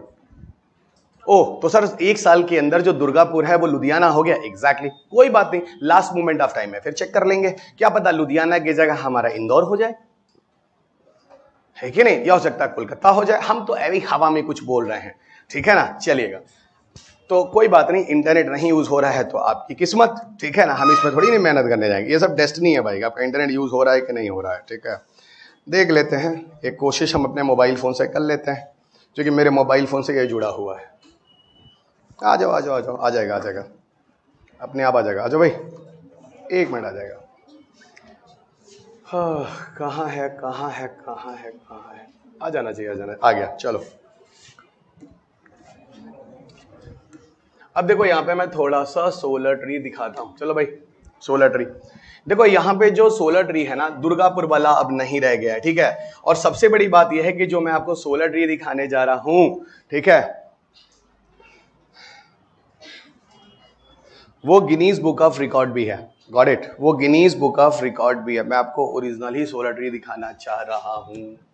Solar tree in India, world largest, Ludhiana. ये देखो, ये पूरा का पूरा आपको लिख दिया है, आपके सामने है, इस चीज को जरा समझो, ठीक है ना, ये फैक्चुअल डेटा है, सीधा सीधा कह रहा है। जो सोलर ट्री आपको दिख रहा है, सुनो अभी, जो सोलर ट्री आपको दिख रहा है वो CSIR का एक लैब है जिसका नाम है CMERI। CSIR के बहुत सारे लैब हैं जो भारत में हैं और जो डिफरेंट तरह के डेवलपमेंट कर रहे हैं। Council of scientific and industrial research, CSIR का लैब है जिसका नाम है CMERI। इस CMERI ने लुधियाना में, है ना, लुधियाना में दुनिया का सबसे बड़ा सोलर ट्री लगाया है। और ये इतना बड़ा सोलर ट्री है जहां पर जो फोटोवोल्टाइक पैनल लगाए गए हैं उनका पूरा जो क्षेत्रफल है, एरिया है, वो 309.83 स्क्वायर मीटर का है, ठीक है ना, 309 मीटर का है, ठीक है। ये पूरा का पूरा है जो लगा हुआ है, ठीक है। और इसके पहले जो था वो दुर्गापुर था, यानी लुधियाना के पहले दुर्गापुर था, लेकिन अभी जो नया डेटा है वो लुधियाना है, ठीक है ना। और एक बात और बता दूं, ये ऐसा करो, मैं पिक्चर ही दिखा देता हूं। ये देखो, ये Guinness book of record Hindustan times का एक आर्टिकल आया है। इस आर्टिकल में वो फोटो भी है जो आपको मैं दिखा सकता हूं। देखता हूं कोई और प्यारा फुक पिक्चर है क्या, नहीं। आप इसी पिक्चर को देखो, आप यहां से समझ सकते हो मैं कहना क्या जा रहा हूं। खुल जा भाई, नहीं खुलोगे तो बड़ा कर लेता हूं। ये देखो, ये दिख रहा होगा एक एरिया है। हमारे मोदी जी का तो एडवर्टाइजमेंट नहीं रुकेगा, भले UPSC रुक जाए, है ना। मोदी जी थोड़ी देर बाद आइएगा, पता है बहुत खर्चा करते हैं एडवर्टाइजमेंट में, ब्रांड में आप कोई कमी नहीं छोड़ते हैं। इधर आइए, ये देखिए, ये बच्चों, ये पूरा सोलर पैनल है, देखना, है ना। और एक ट्री की तरह लग रहा होगा, ये लोहे का एक रॉड है इस तरीके का, पूरा सोलर पैनल बिछा हुआ है। नई बात समझ में आ रही, एक ट्री की तरह दिख रहा है। इसका पूरा का पूरा जब एरिया निकालोगे, जो क्षेत्रफल वगैरह जो निकालोगे, वही यहां पर था जो मैं आपको बता रहा था। ये देखो, ये पूरा का पूरा लिखा हुआ है, यही वाला फैक्ट जो वहां पे खुला था, जो आपके सामने है। समझ में तो आ गया होगा, इसमें कोई बहुत ज्यादा दिमाग लगाना नहीं है, ठीक है। और मेरे ख्याल से पिक्चर देखते आपको सारा कुछ समझ में आ गया होगा। इसमें बहुत ज्यादा फैक्ट नहीं जाना, कितने एरिया में है, कितना पावर जनरेशन करता है, उतना दिमाग मत लगे। लेकिन हाँ, इतना जरूर जान लीजिएगा कि ये सब चीजें भी एक भविष्य के लिए चीजें हैं जो अभी और जगह पे लगाई जाएंगी, ठीक है। आपने घर के छत पे लगा सकते हैं, लेकिन घर का छत इतना बड़ा हो तब तो इतना मीटर का, है ना। तो सर आप कहना क्या जा रहे हैं, किसी का घर है 309 स्क्वायर मीटर का, क्या बात कर रहे हैं सर, है कि नहीं। हो भी सकता है, ऐसी बात नहीं है, हो भी सकता, क्यों नहीं हो सकता। 300 गज का कौन बहुत बड़ी चीज है। आप लोग IAS बनने के बाद तो पूरा खेत आप खरीद डालेंगे, पूरा देश खरीद सकते हैं, आप सबको पता है। खरीदने ही तो जा रहे हैं, चलिएगा। कौन सा सरकार और ब्यूरोक्रेट्स ईमानदार बैठी है, सब तो पैसा ही कमाने के चक्कर है बड़ी है, क्योंकि उसको पता है ना कि अंत में हम उसी नोट पे जलाए जाएंगे। चलिएगा, अच्छा, सबको पैसा ही चाहिए। आओ, अब देखो, तो मेरे ख्याल से आप सोलर ट्री अच्छे तरीके से, ये फैक्चुअल डेटा है, इसमें बहुत ज्यादा परेशान मत होइएगा, ठीक है ना। ये थोड़ा ज्यादा खिंच गया, मैं तो ज्यादा बोल दिया, तो 1 मिनट से ज्यादा नहीं बोलना चाहिए था। लेकिन मेरे ख्याल से पिक्चर देख के आपको सारे कॉन्सेप्ट समझ में आ चुके हैं। और याद रखना, ये मॉडर्न ट्रेंड के फैक्ट्स है सब, और यहां प्रूफ करने के लिए UPSC का क्वेश्चन पेपर है। चलो, अब हम लोग चलते हैं अगले कंसेप्ट पर, जिसका नाम है सोलर टैरिफ। हेडिंग डालो, सोलर टैरिफ। सुनते चलो, क्या क्या चीजें मेरे से सुनने वाले हो। Solar tariff, solar tariff, solar tariff, सुनते चलो बच्चों, क्या है बताता हूं सोलर टैरिफ। देखो, सोलर टैरिफ को समझने के लिए सबसे पहले मैं आप लोगों को बताता हूं जो चीज आप सब अच्छी तरीके से जानते हैं, जिसका नाम है कोल टैरिफ, ठीक है। समझो पहले, बच्चा ये जगह हमको दे दो, है गर्मी हमारी भी बड़ी बुरी हालत है, हम यहाँ बार बार घूम के आते तो कैमरे के सामने, क्योंकि ऑनलाइन यहाँ क्लास चल रही है इसलिए मेरे को रहना पड़ता है, नहीं तो मैं अब बैठूं नहीं, वहीं बैठूं। ठीक है, बता रहा हूं मैं, जो सुख वहां पे है वो कहीं नहीं है। जो ये बच्चे 3 बच्चे सुख ले रहे हैं ना, पूरा फीस कोचिंग ट्यूशन का ये बच्चे लिए हैं। आप लोगों का सब पैसा इसी बेकार हो गया, वो बंद है। अरे हम कंप्लेन कर चुके हैं, कोई फर्क नहीं है। वहां पर जब हम कंप्लेन किए हैं सुबह बैच में, तो आपको पता है क्या हालत हुआ है? पूरा कोचिंग ट्यूशन हमारे अगेंस्ट में चला जाता है। सारी चीजें सही हैं, रवि सर को ही प्रॉब्लम होती, बाकी किसी की टीचर को प्रॉब्लम नहीं होती, और बच्चों को भी प्रॉब्लम नहीं होती। तो फिर रवि सर पागल क्यों है जो उन्हीं को प्रॉब्लम होती है? तो बच्चों को नहीं प्रॉब्लम होती तो हम क्या करें? आप भोगो, इसमें हमारी क्या दिक्कत है? आप ही के लिए गए थे।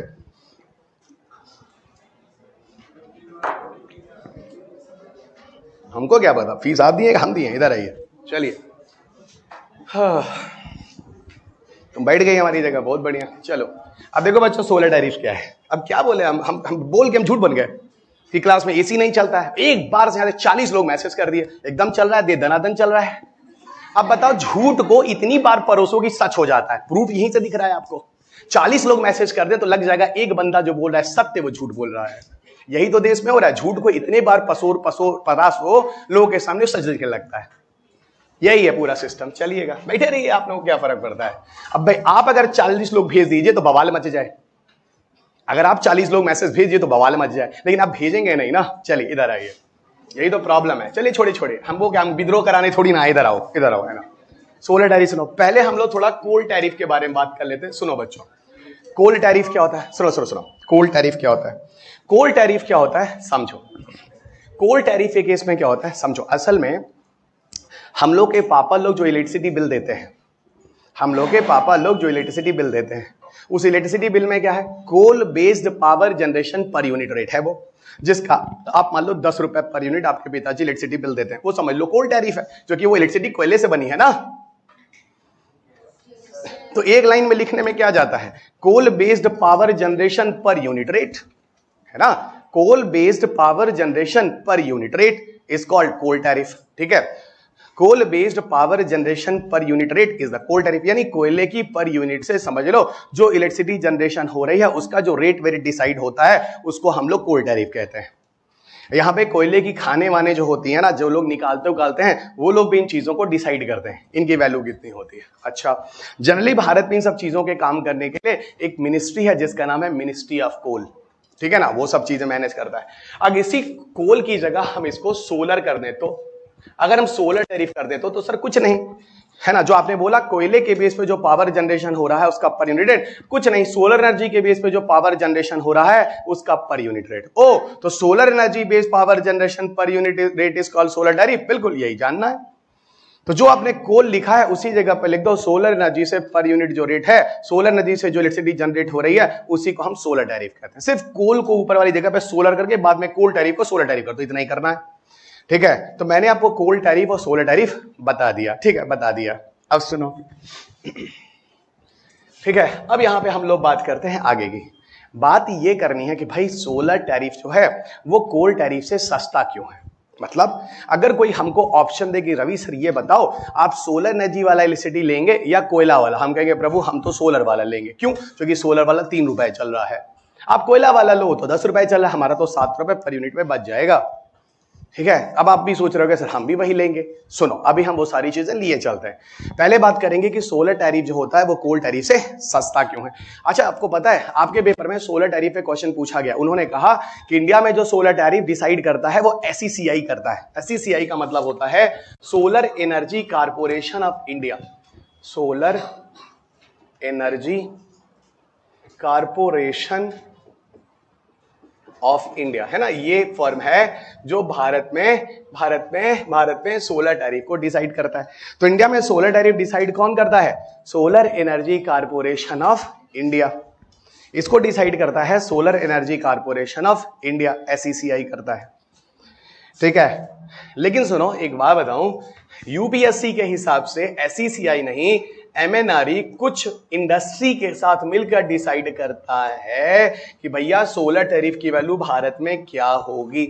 अब सर अब तो हम कंफ्यूज हो गए, अब 2 आंसर दे दिया। देखो ऐसा है, सही बताऊं तो SECI ही मैनेज करता है, लेकिन आप जाइए यूपीएससी की आंसर शीट पे उन्होंने MNRE के साथ कुछ कंपनियों के साथ बैठकर डील होते हुए कि सोलर टैरिफ कितना होगा इस हिसाब से उन्होंने ऑप्शन दिया है।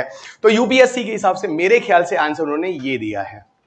नहीं, आंसर शीट आता है, कई ऐसे आंसर्स हैं जो यूपीएससी के सच में गलत हैं, लेकिन अब उन्होंने दिया तो उनसे कौन जाके बहस करे। चलेगा, तो ऐसा क्वेश्चन देते हो सिलेबस में भी नहीं होता, कौन जाके उनसे बहस करे। वो तो क्वेश्चन भी गलत बनाते हैं यूपीएससी वाले, कौन जाके बहस करे, है ना, छोड़िएगा उनको।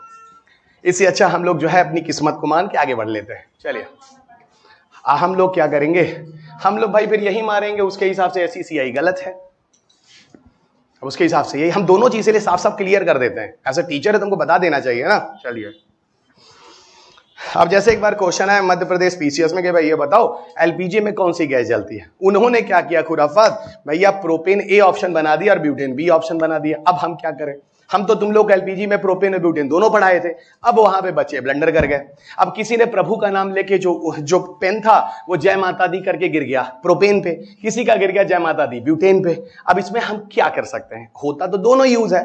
फिर हम जब आंसर शीट आया है मध्य प्रदेश PCS का, हमको दिखा ओ तेरे की ये तो ब्यूटेन मारा है। फिर हम क्लास में बताने लगे प्रभु अगर दोनों ऑप्शन आ जाएगा तो ब्यूटेन मार देना। आप नहीं समझे, तो इसमें हम तुम्हारा क्या कर लेंगे बताओ।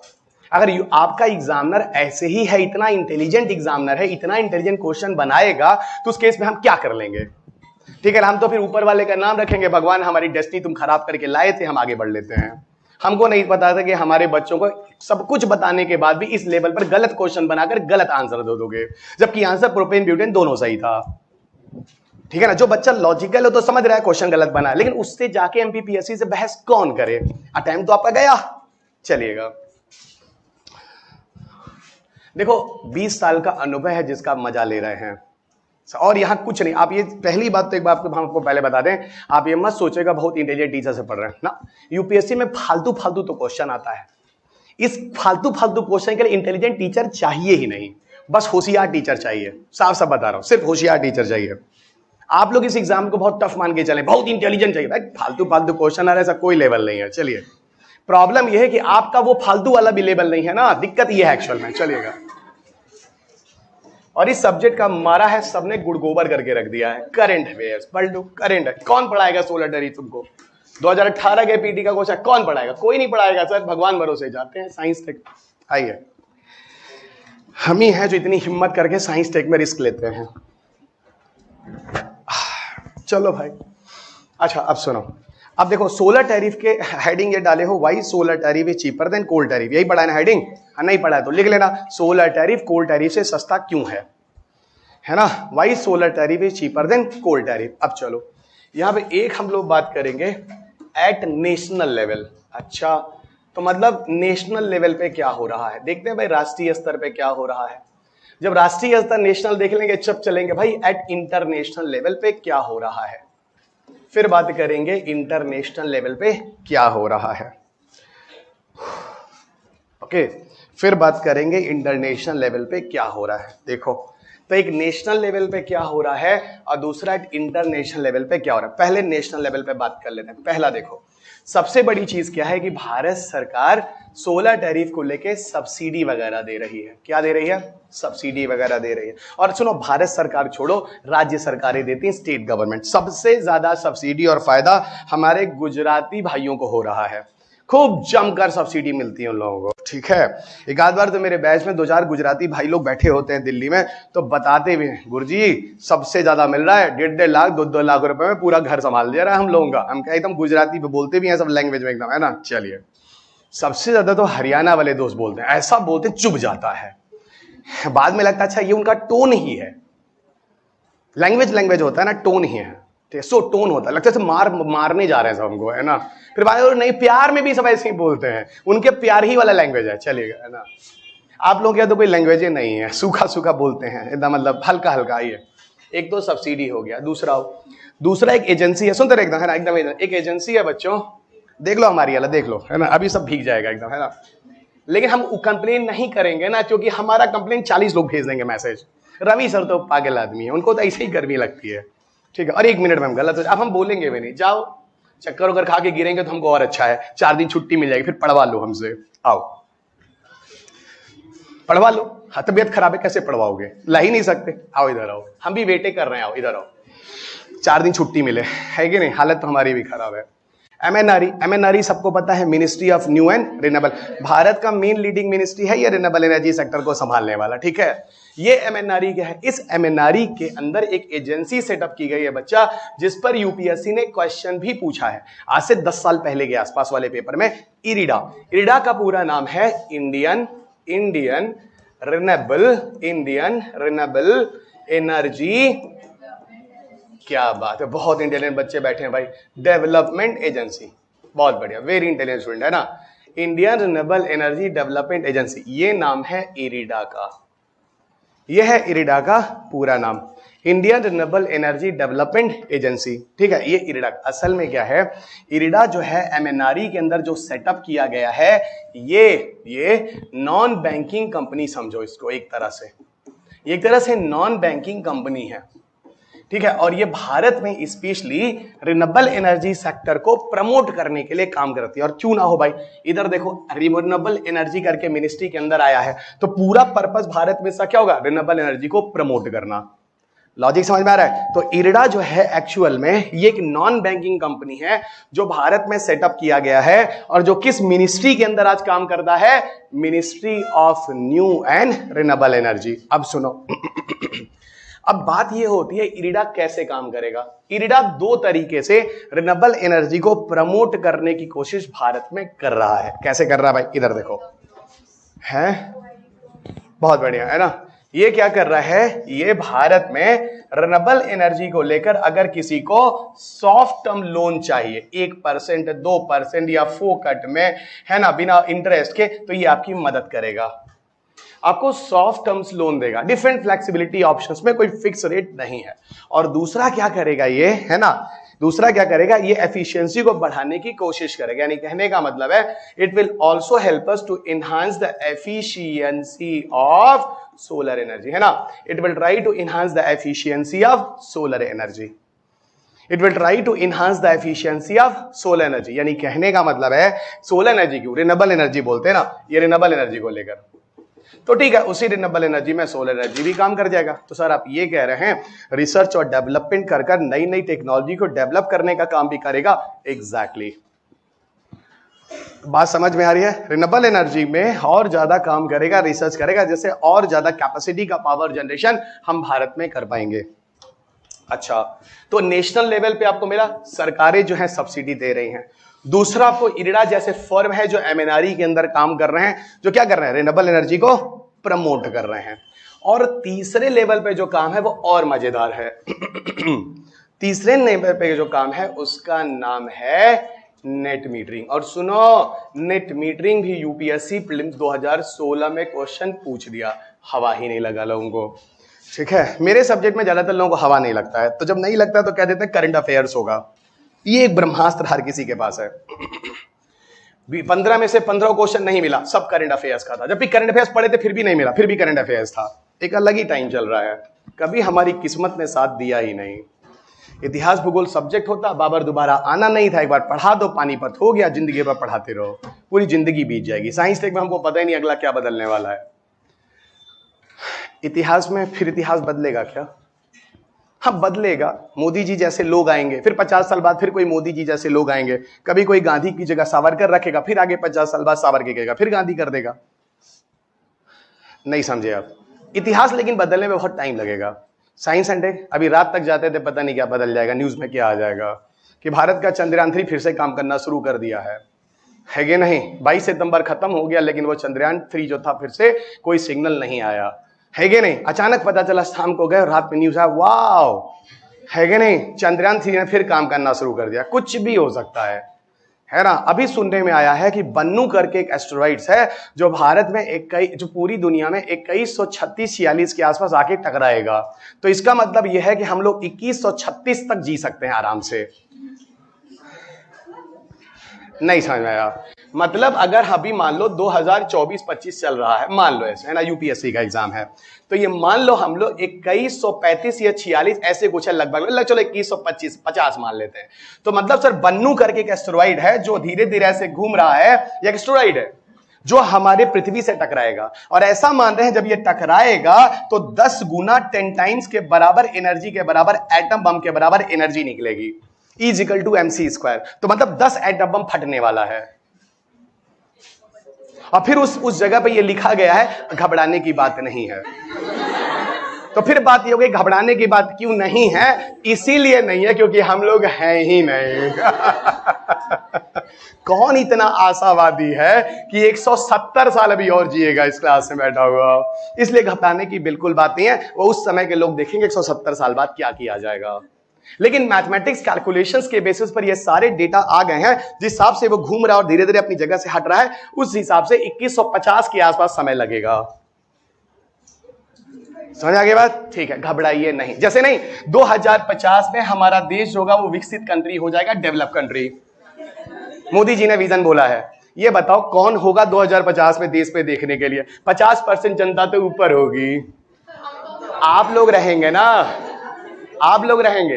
लेकिन सोचिए कितने लोग नहीं रहेंगे हमारे अपने घर के, हम लोग होंगे। ये ऐसा टारगेट मत बनाओ प्रभु, ऐसा बनाओ कि जीते जीते हम लोग देख लें, देश को विकसित कर लें, एक अच्छा खूबसूरत सा भारत बना लें। सपनों का भारत बन रहा है। आइए आइए आगे बढ़े।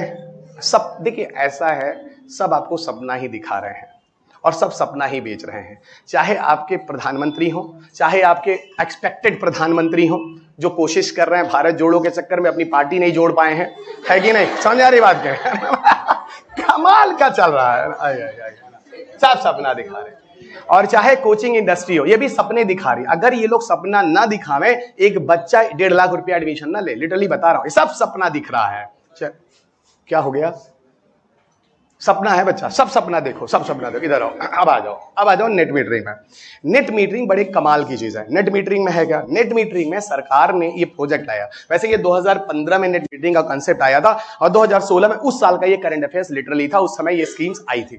नेट मीटरिंग अभी भी चल रही है। नेट मीटरिंग के केस में सरकार ने बोला भाई ऐसा है, तुम लोग रिन्यूएबल एनर्जी सेक्टर से जुड़े अपने काम करो और इलेक्ट्रिसिटी जनरेशन करो, सरकार तुम लोगों को सहयोग देगी। मतलब रिन्यूएबल एनर्जी को you people can utilize for the power generation and here government will support you। किस तरह का सपोर्ट नेट मीटरिंग में किया जाएगा? सरकार आपको एक फाइनेंशियल हेल्प देगी। Okay, here government will provide a financial help, but वो फाइनेंशियल हेल्प कुछ अलग तरीके से होने वाला है। जैसे आपको अगर कोई इनकम होता है तो उसमें आपको सरकार छूट देगी, यानी आपको रिबेट देगी। कैसा भी मैं आपको बहुत बढ़िया सा समझा दूंगा एग्जाम्पल के साथ। पहले थियरी की तरह समझने की कोशिश करो। नेट मीटरिंग एक ऐसा कंसेप्ट है कि यहां पर इलेक्ट्रिसिटी जनरेशन की बात होती है और इलेक्ट्रिसिटी जनरेशन रिन्यूएबल एनर्जी के थ्रू किया जाएगा। और यहां पर सरकार नहीं, यहां पर आप और हम करेंगे। जैसे मान लो मेरे पास अच्छा खासा पैसा है, ठीक है, और मुझे एक इंडस्ट्री लगानी है, ठीक है, तो मैं सोलर एनर्जी वाली इंडस्ट्री लगा देता हूं ना, सोलर पैनल लगाकर उससे इलेक्ट्रिसिटी बनाता हूं और उस इलेक्ट्रिसिटी को मैं बेचता हूं, तो मेरा एक क्या हो गया? एक सोर्स ऑफ इनकम हो गया। और सरकार मुझे प्रमोट भी करेगी ऐसे कामों में। बात समझ में आ रही है? और इस तरीके से सरकार अगर मेरी कमाई होती है तो मुझसे टैक्स नहीं लेगी, टैक्स रिबेट दे देगी, या मुझे हो सकता है सरकार उसके बदले कुछ पैसा दे दे। ये सारे के सारे जो बेनिफिट होते हैं, these are the part of net metering. इसको मैं एक प्रैक्टिकल एग्जांपल के थ्रू समझाता हूं, ठीक है? चलो ये बताओ ये कंसेप्ट समझ में आया कि नहीं आया? इसे आम जनता को भी जो होगा, जैसे मुझे होगा, मुझे इंटरेस्ट होगा, चल भाई हमारे घर में जो इलेक्ट्रिसिटी है जो हम सरकार वाले कोयले वाली ले रहे हैं, हम सरकार की कोयले वाली ना लेकर क्या करते हैं? सोलर एनर्जी वाले करते हैं, अपने छत पर सोलर पैनल लगाते हैं। सुनो कहने का क्या मतलब है, इसमें एक चीज मैं और समझाता हूं। ऐसा है कि मान लो मेरे घर में, मेरा घर है, वहां पर मेरे पास सोलर पैनल लगा हुआ है। समझो मैं समझा रहा हूं नेट मीटरिंग को। सोलर पैनल लगा हुआ है, ठीक है ना, सोलर पैनल लगा हुआ है छत पे, ठीक है, लगा हुआ है रूफ पे। अब ये सोलर पैनल से मेरे यहां सोलर एनर्जी से पावर जनरेट हो रहा है, बहुत सही। और दूसरी तरफ मेरे पास कोल वाला भी पावर जनरेशन है, यानी थर्मल पावर प्लांट वाला मैंने वो भी ले रखा है कनेक्शन, जो सरकार बनाकर इलेक्ट्रिसिटी हमको देती है। हम लोगों के घरों तक जो इलेक्ट्रिसिटी पहुंचती है वो सरकार की जिम्मेदारी है कि नहीं? जो सरकार है जो इलेक्ट्रिसिटी कोयले से बनाती है और कंपनियों के थ्रू होते होते डिस्ट्रीब्यूशन कंपनियों के द्वारा वो इलेक्ट्रिसिटी आपके घर तक आती है। यहां पर भी इस जगह पर जो मैं क्लास ले रहा हूं, यहां पर जो पावर आया है ये सरकार ने बनाया है। यहां कोई छत पर सोलर पैनल से पावर नहीं चल रहा है, उसके बदले हम उसको पैसा देते हैं, जिसको अभी आप बोले थे कोल टैरिफ। Clear everyone? मान लो इस समय जो प्राइस है वो 10 रुपए पर यूनिट है। कितना बच्चा? 10 रुपए पर यूनिट कोयला वाला है, ठीक है। और सोलर वाला जो है वो कम है, जैसे कितना है, मान लो 3 रुपए पर यूनिट। गूगल करोगे तो करीब करीब इतने के आसपास आएगा, प्लस माइनस। अच्छा सोचो, आप देखो अगर सोलर एनर्जी की वैल्यू है वो 3 रुपए पर यूनिट है रेट उसका, ठीक है, सरकारी रेट, और जो कोल वाला है उसका 10 रुपए पर यूनिट है। अब मेरे घर में दोनों इलेक्ट्रिसिटी वाले मीटर लगे हुए हैं, क्यों? क्योंकि मेरे छत पर सोलर पैनल है, मैं उससे भी इलेक्ट्रिसिटी बनाता हूं, ठीक है। तो ये हो गया बच्चा सोलर पैनल वाला एक मीटर, ठीक है, जो मेरे घर में लगा हुआ। और ये हो गया भैया सरकार वाला जो कोल वाला आया है वो भी एक मीटर। मैंने दोनों मीटर अपने लगा रखे हैं। जो मीटर रीडिंग वाला आएगा वो मेरा ये वाला सोलर वाला एनर्जी का भी मीटर और ये कोल वाला भी इलेक्ट्रिसिटी का मीटर, दोनों का वैल्यू नापकर फिर ले जाएगा और फिर इलेक्ट्रिसिटी बिल बनाकर हमको देगा, जो हमको सरकार को जमा करना होगा। कुछ समझ में आया? क्या है इसमें कहानी, मैं बताता हूं। एक चीज मानो कि सोलर एनर्जी से मैंने लगभग 100 यूनिट इलेक्ट्रिसिटी जनरेट कर लिया। कितना जनरेट कर लिया? 100 यूनिट। और अगर ये 100 यूनिट मैंने जनरेट कर लिया तो कितने रुपए की इलेक्ट्रिसिटी मैंने बना ली? जल्दी बोलो, कितने रुपए की इलेक्ट्रिसिटी बना ली? 300 रुपए की। क्योंकि 100 यूनिट का मतलब हुआ per unit is equal to 3 रुपया, तो यहां पर 100 का मतलब हो गया 300 रुपया। Everybody clear?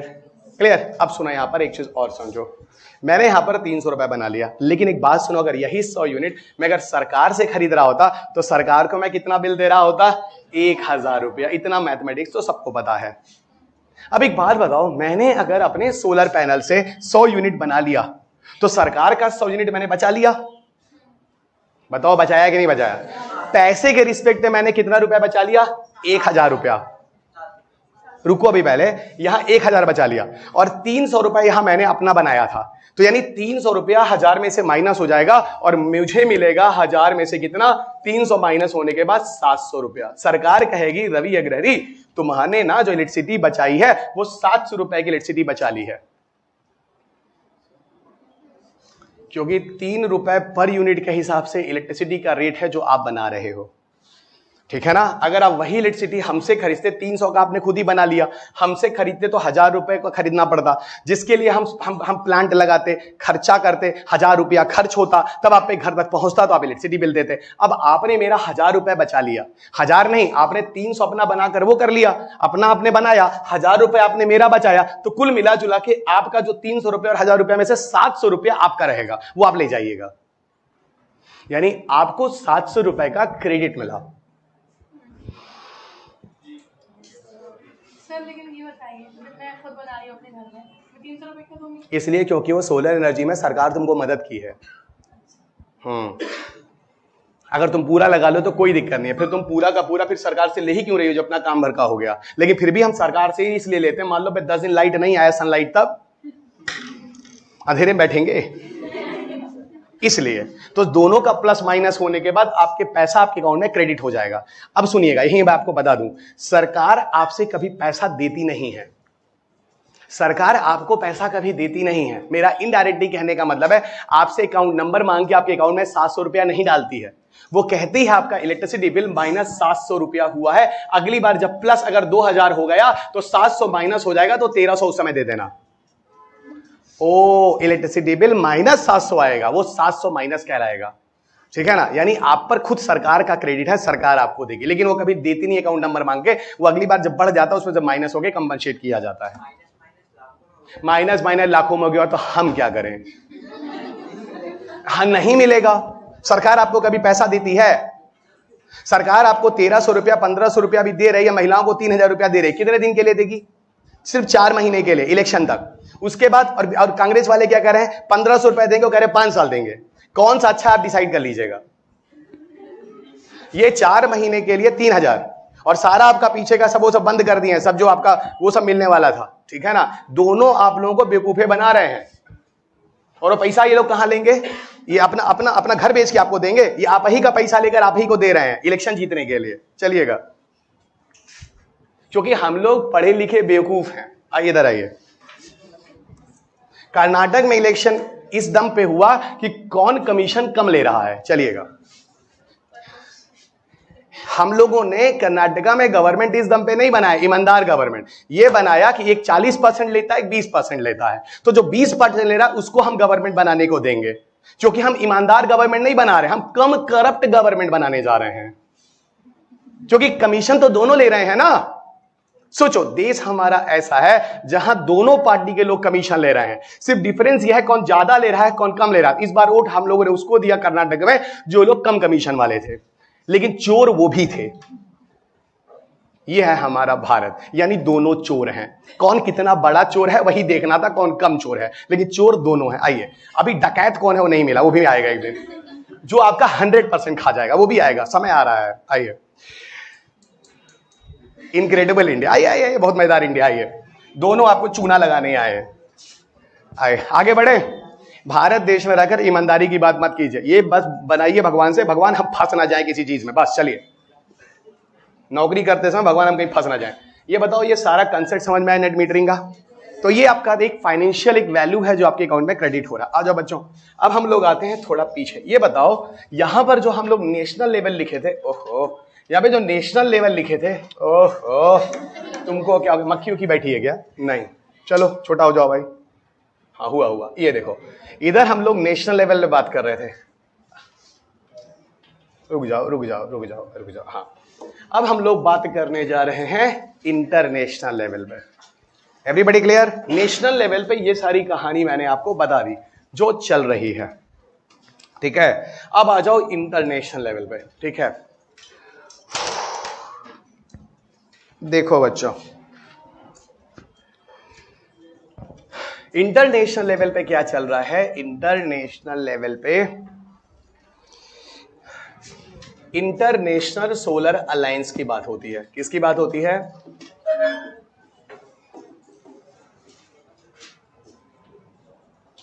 International solar alliance की बात होती है, ठीक है ना। यहां पे बात होती है इंटरनेशनल सोलर अलायंस की। ये देखो, यहां पर बात होती है इंटरनेशनल सोलर अलायंस की।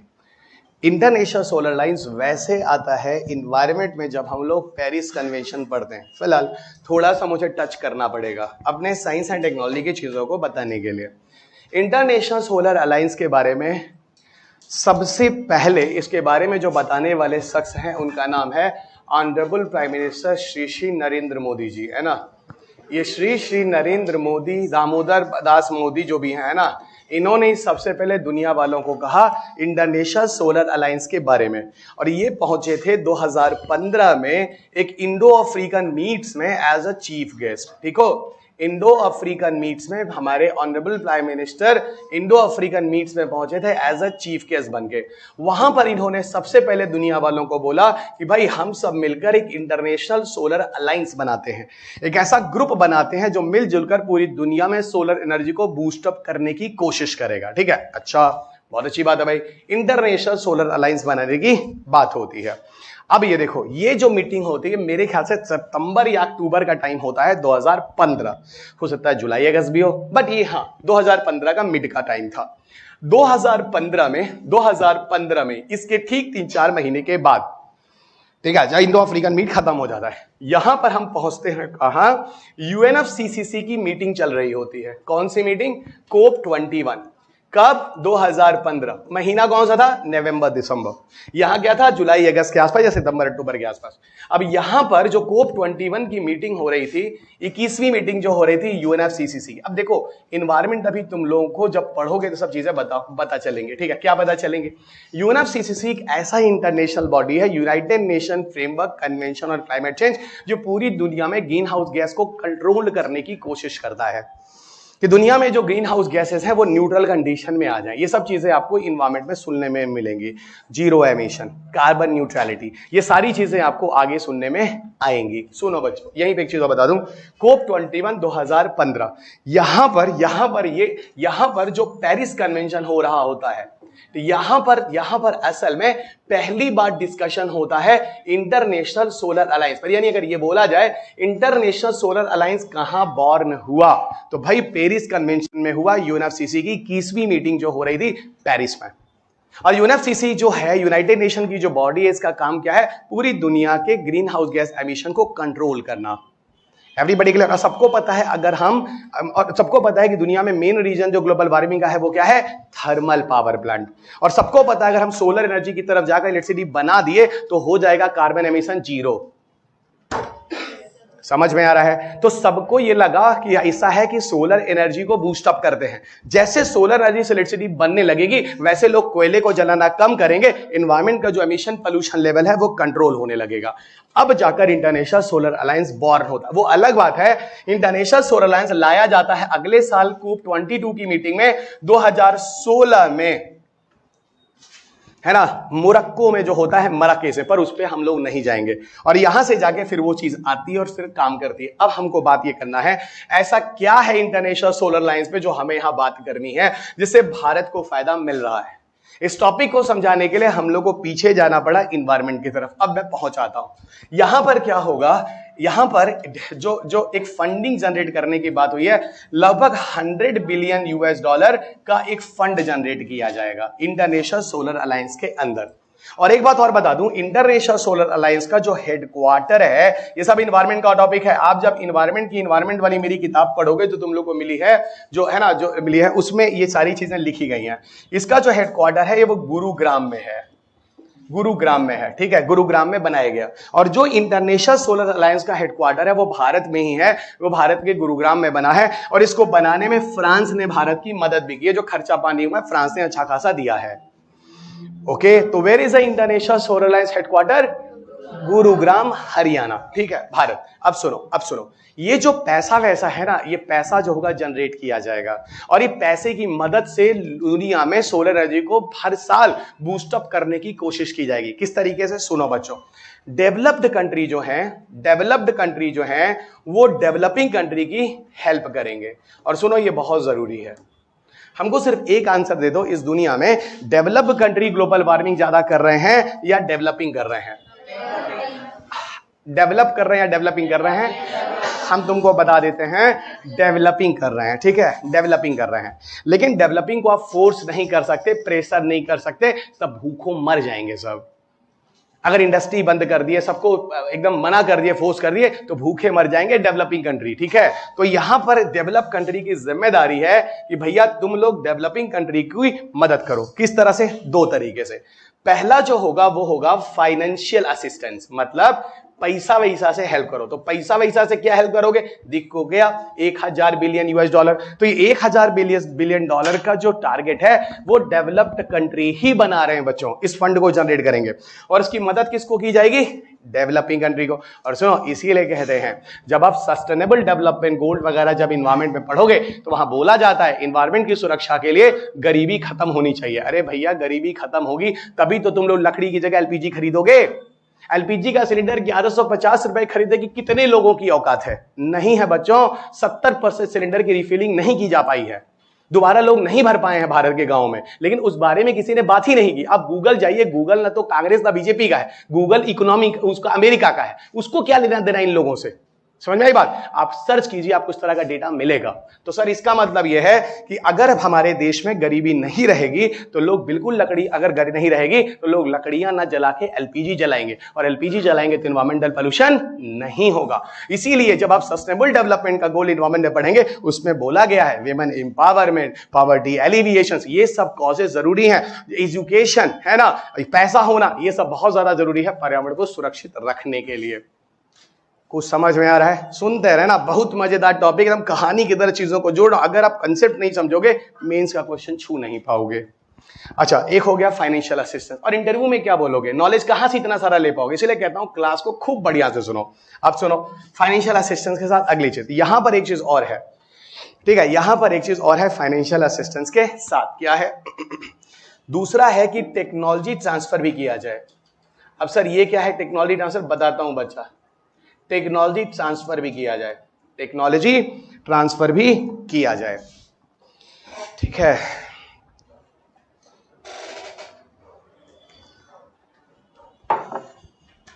अब बात होती है भाई टेक्नोलॉजी ट्रांसफर क्या है? ऐसा है ये बताओ दुनिया में डेवलप कंट्री के यहाँ रिसर्च अच्छा चलता है कि डेवलपिंग कंट्री के अंदर? बहुत सही, डेवलप्ड कंट्री जो है उनके यहाँ रिसर्च अच्छा चलता है। ये लोग क्या करेंगे, अच्छी अच्छी गुणवत्ता की चीजें बनाएंगे, टेक्नोलॉजी बनाएंगे क्वालिटी वाली, और उस तरह की चीजों को कैसे है क्या है ये सारी चीजें सिखाएंगे किसको, डेवलपिंग कंट्री को। और डेवलपिंग कंट्री उस तरह की चीजों को बनाकर अपने कंट्री में इन्वायरमेंटल पोल्यूशन को कंट्रोल करने की कोशिश करेगी। फोकट में ये लोग उन लोगों को दे देंगे, हेल्प करेंगे, क्योंकि इनका लैब अच्छा है, इनके यहाँ रिसर्च और डेवलपमेंट अच्छे हैं, ये नई नई चीजें बनाते हैं, बड़ी बड़ी चीजें बनाते हैं, तो इनको सपोर्ट करना है टेक्नोलॉजी को देकर किसको, डेवलपिंग कंट्री को। और इस तरीके से ये चीजें जो होंगी इंटरनेशनल सोलर अलायंस की मदद से हमारी कंट्री में या दुनिया की हर कंट्री में सोलर एनर्जी को बूस्टअप किया जाएगा। जैसे जैसे बच्चा सोलर एनर्जी बूस्टअप होगा वैसे वैसे कोल को लोग कम यूज करेंगे, और कोल का अल्टरनेटिव अगर आ गया तो भैया अपने आप ग्लोबल वार्मिंग एमिशन काफी हद तक कम हो जाएगा। मैंने आपको पहले ही बोला था ऐसी कौन सी इंडस्ट्री है पूरी दुनिया में जो सबसे ज्यादा ग्रीन हाउस गैस एमिशन करती है, थर्मल पावर प्लांट। और थर्मल पावर प्लांट भगवान नहीं करता है, इंसान अपने जरूरत के लिए कोयले को जलाकर इलेक्ट्रिसिटी बनाता है। तो ये पूरा कारण आप हैं, हम भी हैं। हमको तो छोड़ दो, हम टीचर हैं, रिस्पेक्ट मी।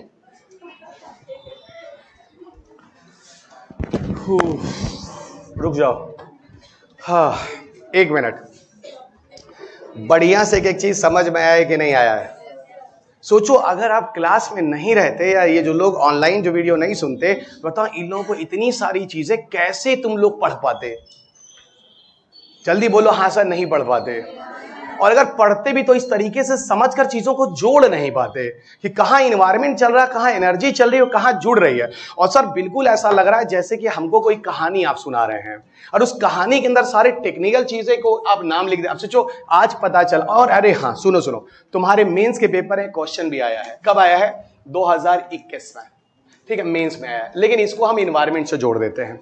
यूपीएससी में 2021 में क्वेश्चन पूछा गया इन्वायरमेंट का कि भैया ये बताओ इंटरनेशनल सोलर अलायंस के बारे में बुलाने वाला पहला लीडर कौन था? तो हमें ऐसा लगता है कोई बीजेपी की पार्टी का बंदा न्यूज आपका टेस्ट पेपर बनाया है, वो चाह रहा है कि मोदी का नाम लिया जाए। फिलहाल ये अच्छा काम है जो मोदी जी ने किया भी, इसमें कोई बुरा काम नहीं है। जब अच्छा काम किए हैं तो उनको मिलना चाहिए प्रेज, में क्या गलत है? तो ये बात सही है, इस काम को मोदी जी ने ही अंजाम दिया। बाद में दुनिया वालों को समझ में आया कि भैया इंटरनेशनल सोलर अलायंस बनाया जाए, और इसीलिए मैंने पहले कहा यहां गए और ये क्वेश्चन आपके पेपर में पूछा गया। समझ में आगे बात? मेंस का पेपर है। अब इधर आओ, एक चीज मेरे को और बताना चाहिए तो जो गलती से छूट गया। इधर आओ, हम लोग अभी एक रिन्यूएबल एनर्जी का टारगेट पढ़ रहे थे, ऐसा कुछ पढ़ रहे कि नहीं पढ़ रहे थे? 500 गीगावाट 2030 का टारगेट, ऐसा कुछ याद है? सुनो, ये चीज बोली गई 2021 में जो कोप 26 की मीटिंग हुई थी, और इंटरनेशनल सोलर अलायंस इसके 5 साल पहले बोली गई थी 2021 में, सॉरी कोप 21 में, 5 साल पहले। अब देखो एकदम उसी का कॉन्सेप्ट चल रहा है, ठीक है। अब सुनो यहां पर एक चीज और बोला गया, मोदी जी का एक कॉन्सेप्ट आया था पंचामित्र। पढ़ना इन्वायरमेंट में बहुत खूबसूरत मैंने लिखा है। पंचामित्र जैसे हम लोग नहीं प्रसाद में पंचामित्र 5 मेवा वाला होता है, तुम लोगों को पूजा पाठ से नहीं लेते देना तो हम क्या करें, ठीक है, वो अलग ही टेस्ट होता है, उसमें किशमिश डाल देते, हम भी क्या फालतू बात करें। इधर आओ, है ना, इधर आओ, है ना। मतलब अब ऐसे सूखा बना के खाओ उतना टेस्ट नहीं आएगा, उसका एक अलग ही टेस्ट होता है। हम जब छोटे थे तो घर में लड़ते थे, हमको ग्लास में चाहिए, ग्लास का मतलब ज्यादा मिलेगा, हाथ पे नहीं चाहिए। इसमें कितना आएगा, ऐसे तो कोई देगा भाई नहीं, ऐसे दे तो फिर भी ज्यादा आवे, है ना, चलिएगा। सबको अपना बचपन याद करा देता हूं मैं। इधर आओ, इधर आओ, इधर आओ, है ना, इधर आओ, इधर इधर। एक बात सुनो, यहां पे बच्चा एक चीज और ऐड करना है। यहां पर यह भी बोला गया पंचामित्र में, एक तो ये बोला गया 500 गीगावाट रिन्यूएबल एनर्जी 2030 में करेंगे, और यह भी बोला गया कि 50% पावर जनरेशन हमारे भारत में जो होगा वो रिन्यूएबल एनर्जी से शुरू हो जाएगा बाई 2030। ये चीज यहां बताना भूल गया था। और आपको शायद पता होगा या नहीं पता होगा, जो मैंने आपको पेपर दिया है, क्वेश्चन पेपर पहले दिन, उसमें है ना, उसमें मैंने साफ साफ बोला है कि देखो ये चीज जो है, ये आपके मेंस के पेपर में 2022 में क्वेश्चन भी आया हुआ है। इस चीज को बच्चों ग्लासगो वाली जगह पे पलटकर जरा ऐड ऑन कर लेना, गलती से छूट गया था, ठीक है, वहां पे लिख लेना। यहां पर यह भी बोला गया कि 50% power generation in India will achieve by renewable energy by 2030। Bharat में 2030 तक रिन्यूएबल एनर्जी से, नवीकरणीय ऊर्जा जो बोलते हैं हिंदी में, इसे 50% पावर जनरेशन भारत में 2030 तक हो जाएगा। और सुनो, ये तभी होगा जब हम लोग इतना इतना जनरेट कर पाएंगे। तो ये वाली चीज और ये वाली चीज एक दूसरे को सपोर्ट ही तो कर रही है। नहीं समझ में आई बात? आगे दोनों चीजें एक दूसरे को सपोर्ट ही कर रही हैं।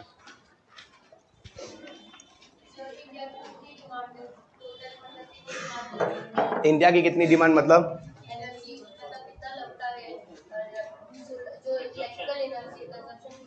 ये तो बच्चा गूगल कर लो, हर साल अलग होता है, हर महीने अलग होता है।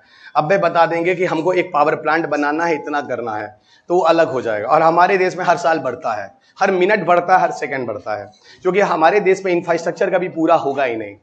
पुराना हावड़ा ब्रिज देखो, 200 साल पुराना, आज तक नहीं टूटा। अभी जो बन रहा है 5 साल में टूट जाएगा। तो हमारे यहाँ कभी देश में इंफ्रास्ट्रक्चर पूरा नहीं होने वाला है। सड़कें बनाई जाती हैं 5 साल में टूट जाए, ताकि फिर से सरकार उसका पैसा दे, फिर से आईएएस ऑफिसर और पॉलिटिकल सिस्टम उससे कमीशन कमाए।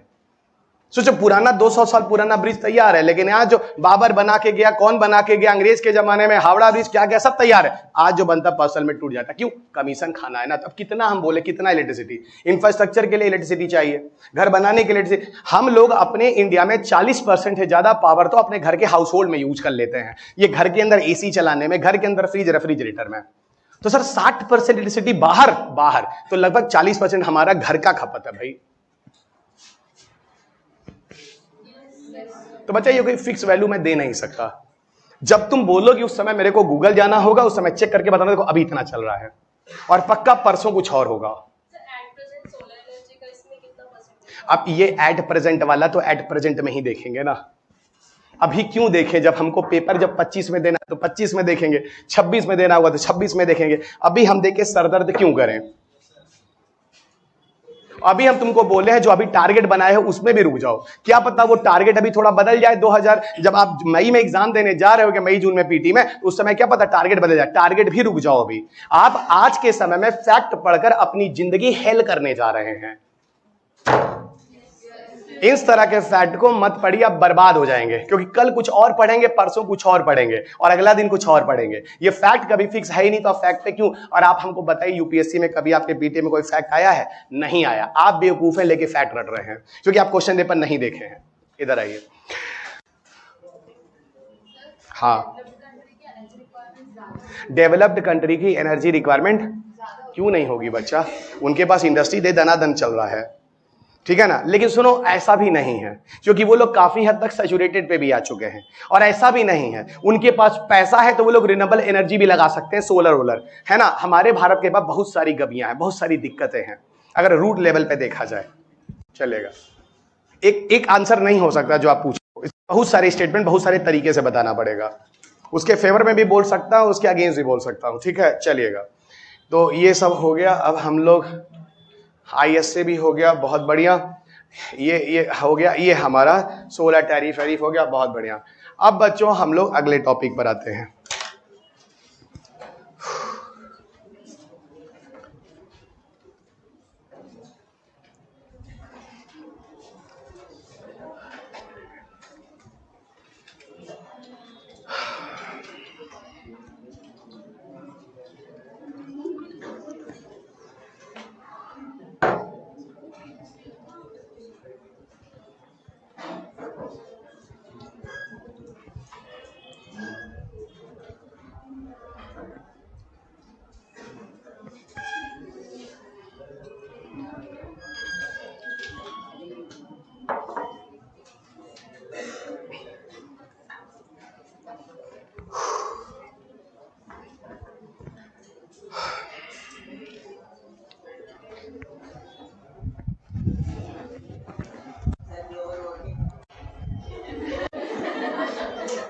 पहले ग्लोबल शांति हो जाने दो, फिर वार्मिंग करेंगे। अरे एकदम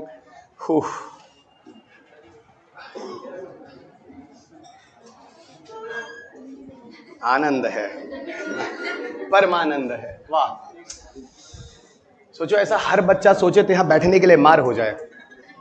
पीछे की क्या कंडीशन है? वही हालत है। पीछे मजा आ रहा है, सही है, मजा आ रहा है। असल में देखो मेरे साथ क्या है ना, ये जो बोर्ड चलता है इसका हीट निकलता है और दुर्गति हो जाती है वहां पे खड़े रहते हैं समय। चलो अब बच्चों हम लोग चलते हैं अगले टॉपिक पे, और अगला टॉपिक है कुछ मिसलेनियस एनर्जी सोर्सेस। चलो कुछ टॉपिक्स लिखो जो मैं बोर्ड पे लिख रहा हूं।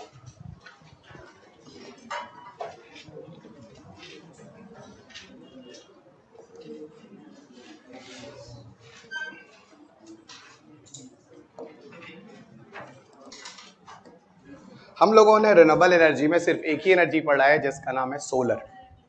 तो ध्यान रखना, अभी हम लोग जब न्यूक्लियर एनर्जी जब खत्म हो जाएगी एनर्जी में, तब जाके उसके बाद हम पढ़ेंगे विंड एनर्जी, जियोथर्मल एनर्जी और ओशन एनर्जी भी। पर वो कैसे पढ़ेंगे अभी मैं आपको बाद में बताऊंगा, रुको थोड़ा।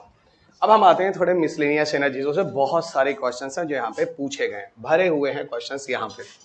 मिसलेनियस एनर्जी सोर्सेज में हम लोग यहाँ बात करने वाले हैं फ्यूल सेल और microbial fuel cell. Fuel cell और microbial fuel cell. Microbial fuel cell को हम लोग शॉर्ट में कहते हैं MFCs। तो पहला हो गया फ्यूल सेल और microbial fuel cells. Okay, fuel cell and microbial fuel cells. दूसरा जिसको हम कहते हैं बायोमास गैसिफिकेशन। दूसरा जिसको हम कहते हैं बायोमास गैसिफिकेशन। और तीसरा टॉपिक है जिसको हम कहते हैं बायोफ्यूल। तीसरा जिसको हम कहते हैं बायोफ्यूल। तीसरा जिसको हम कहते हैं बायोफ्यूल।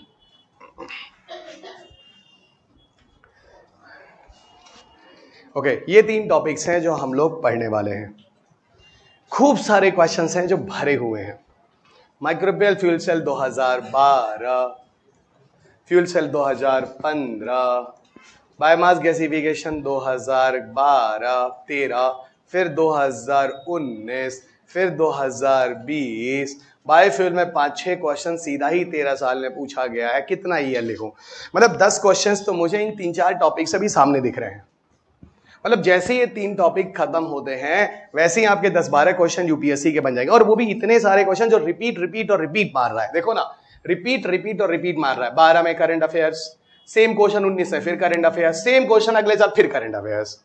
मतलब 8 साल से आप क्वेश्चन को करंट अफेयर्स, तुम्हारे बच्चों के टाइम में भी क्वेश्चन फिर आएगा, उस समय तुम्हारे बच्चे आएंगे 30 साल बाद भी कहेंगे करंट अफेयर्स।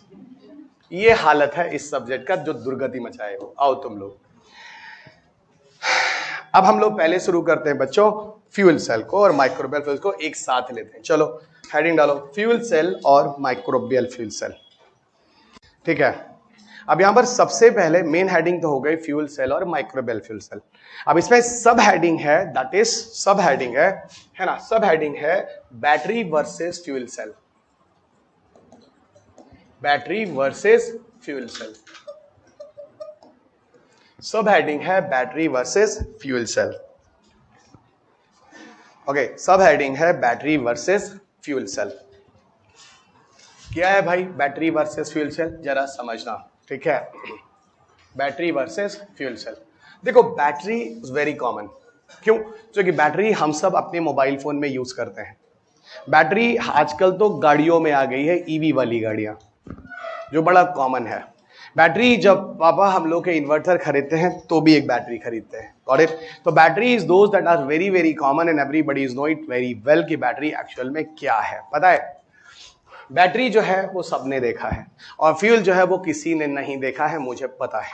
तो पहला तो आप ऐसे ही समझ गए कि बैटरी और फ्यूल सेल क्या है, एक जो देखा है दूसरा जो नहीं देखा, क्योंकि फ्यूल सेल इतना कॉमन नहीं है। पर यह कोई जवाब नहीं है कि जो नहीं देखा है वो फ्यूल सेल है, जो देखा है बैटरी है। बैटरी के अंदर एक्चुअल में केमिकल सब्सटेंस भरा होता है। बैटरी के अंदर एक केमिकल सब्सटेंस भरा होता है और वो केमिकल सब्सटेंस जो होता है एक समय तक चार्ज और रिचार्ज होता रहता है और उस समय तक आपकी बैटरी में अपनी लाइफ होती है। हाँ सर, तभी तो हमारे मोबाइल फोन की बैटरी 2 साल या 1.5 साल या 2.5 साल चलती है। एग्जैक्टली, यानी battery have a chemical substance that will charge and discharge up to certain period of time, जो आप पहली लाइन लिखेंगे बैटरी के केस में, है ना। They have a chemical substance that will charge and discharge up to certain period of time. Okay, so battery में हो गया, they have a chemical substance that will charge and discharge up to certain period of time.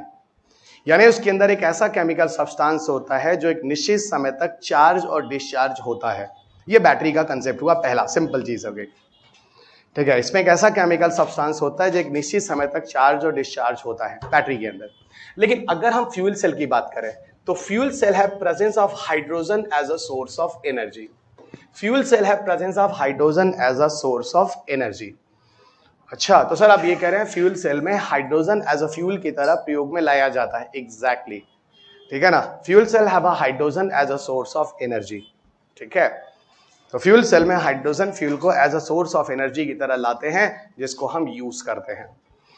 ठीक है, अब एक बात और बता दूं, देखो फ्यूल सेल में जो हाइड्रोजन यूज में लाते हैं, हाइड्रोजन को आप कब मत समझना, हाइड्रोजन फ्यूल इतना बढ़िया वाला फ्यूल है, इसी की मदद से तुम लोगों ने चंद्रयान 3 को सफल बनाया है। जो कि चंद्रयान 3 जिस लॉन्च व्हीकल से गया है उसका नाम था GSLV MK3 LVM3।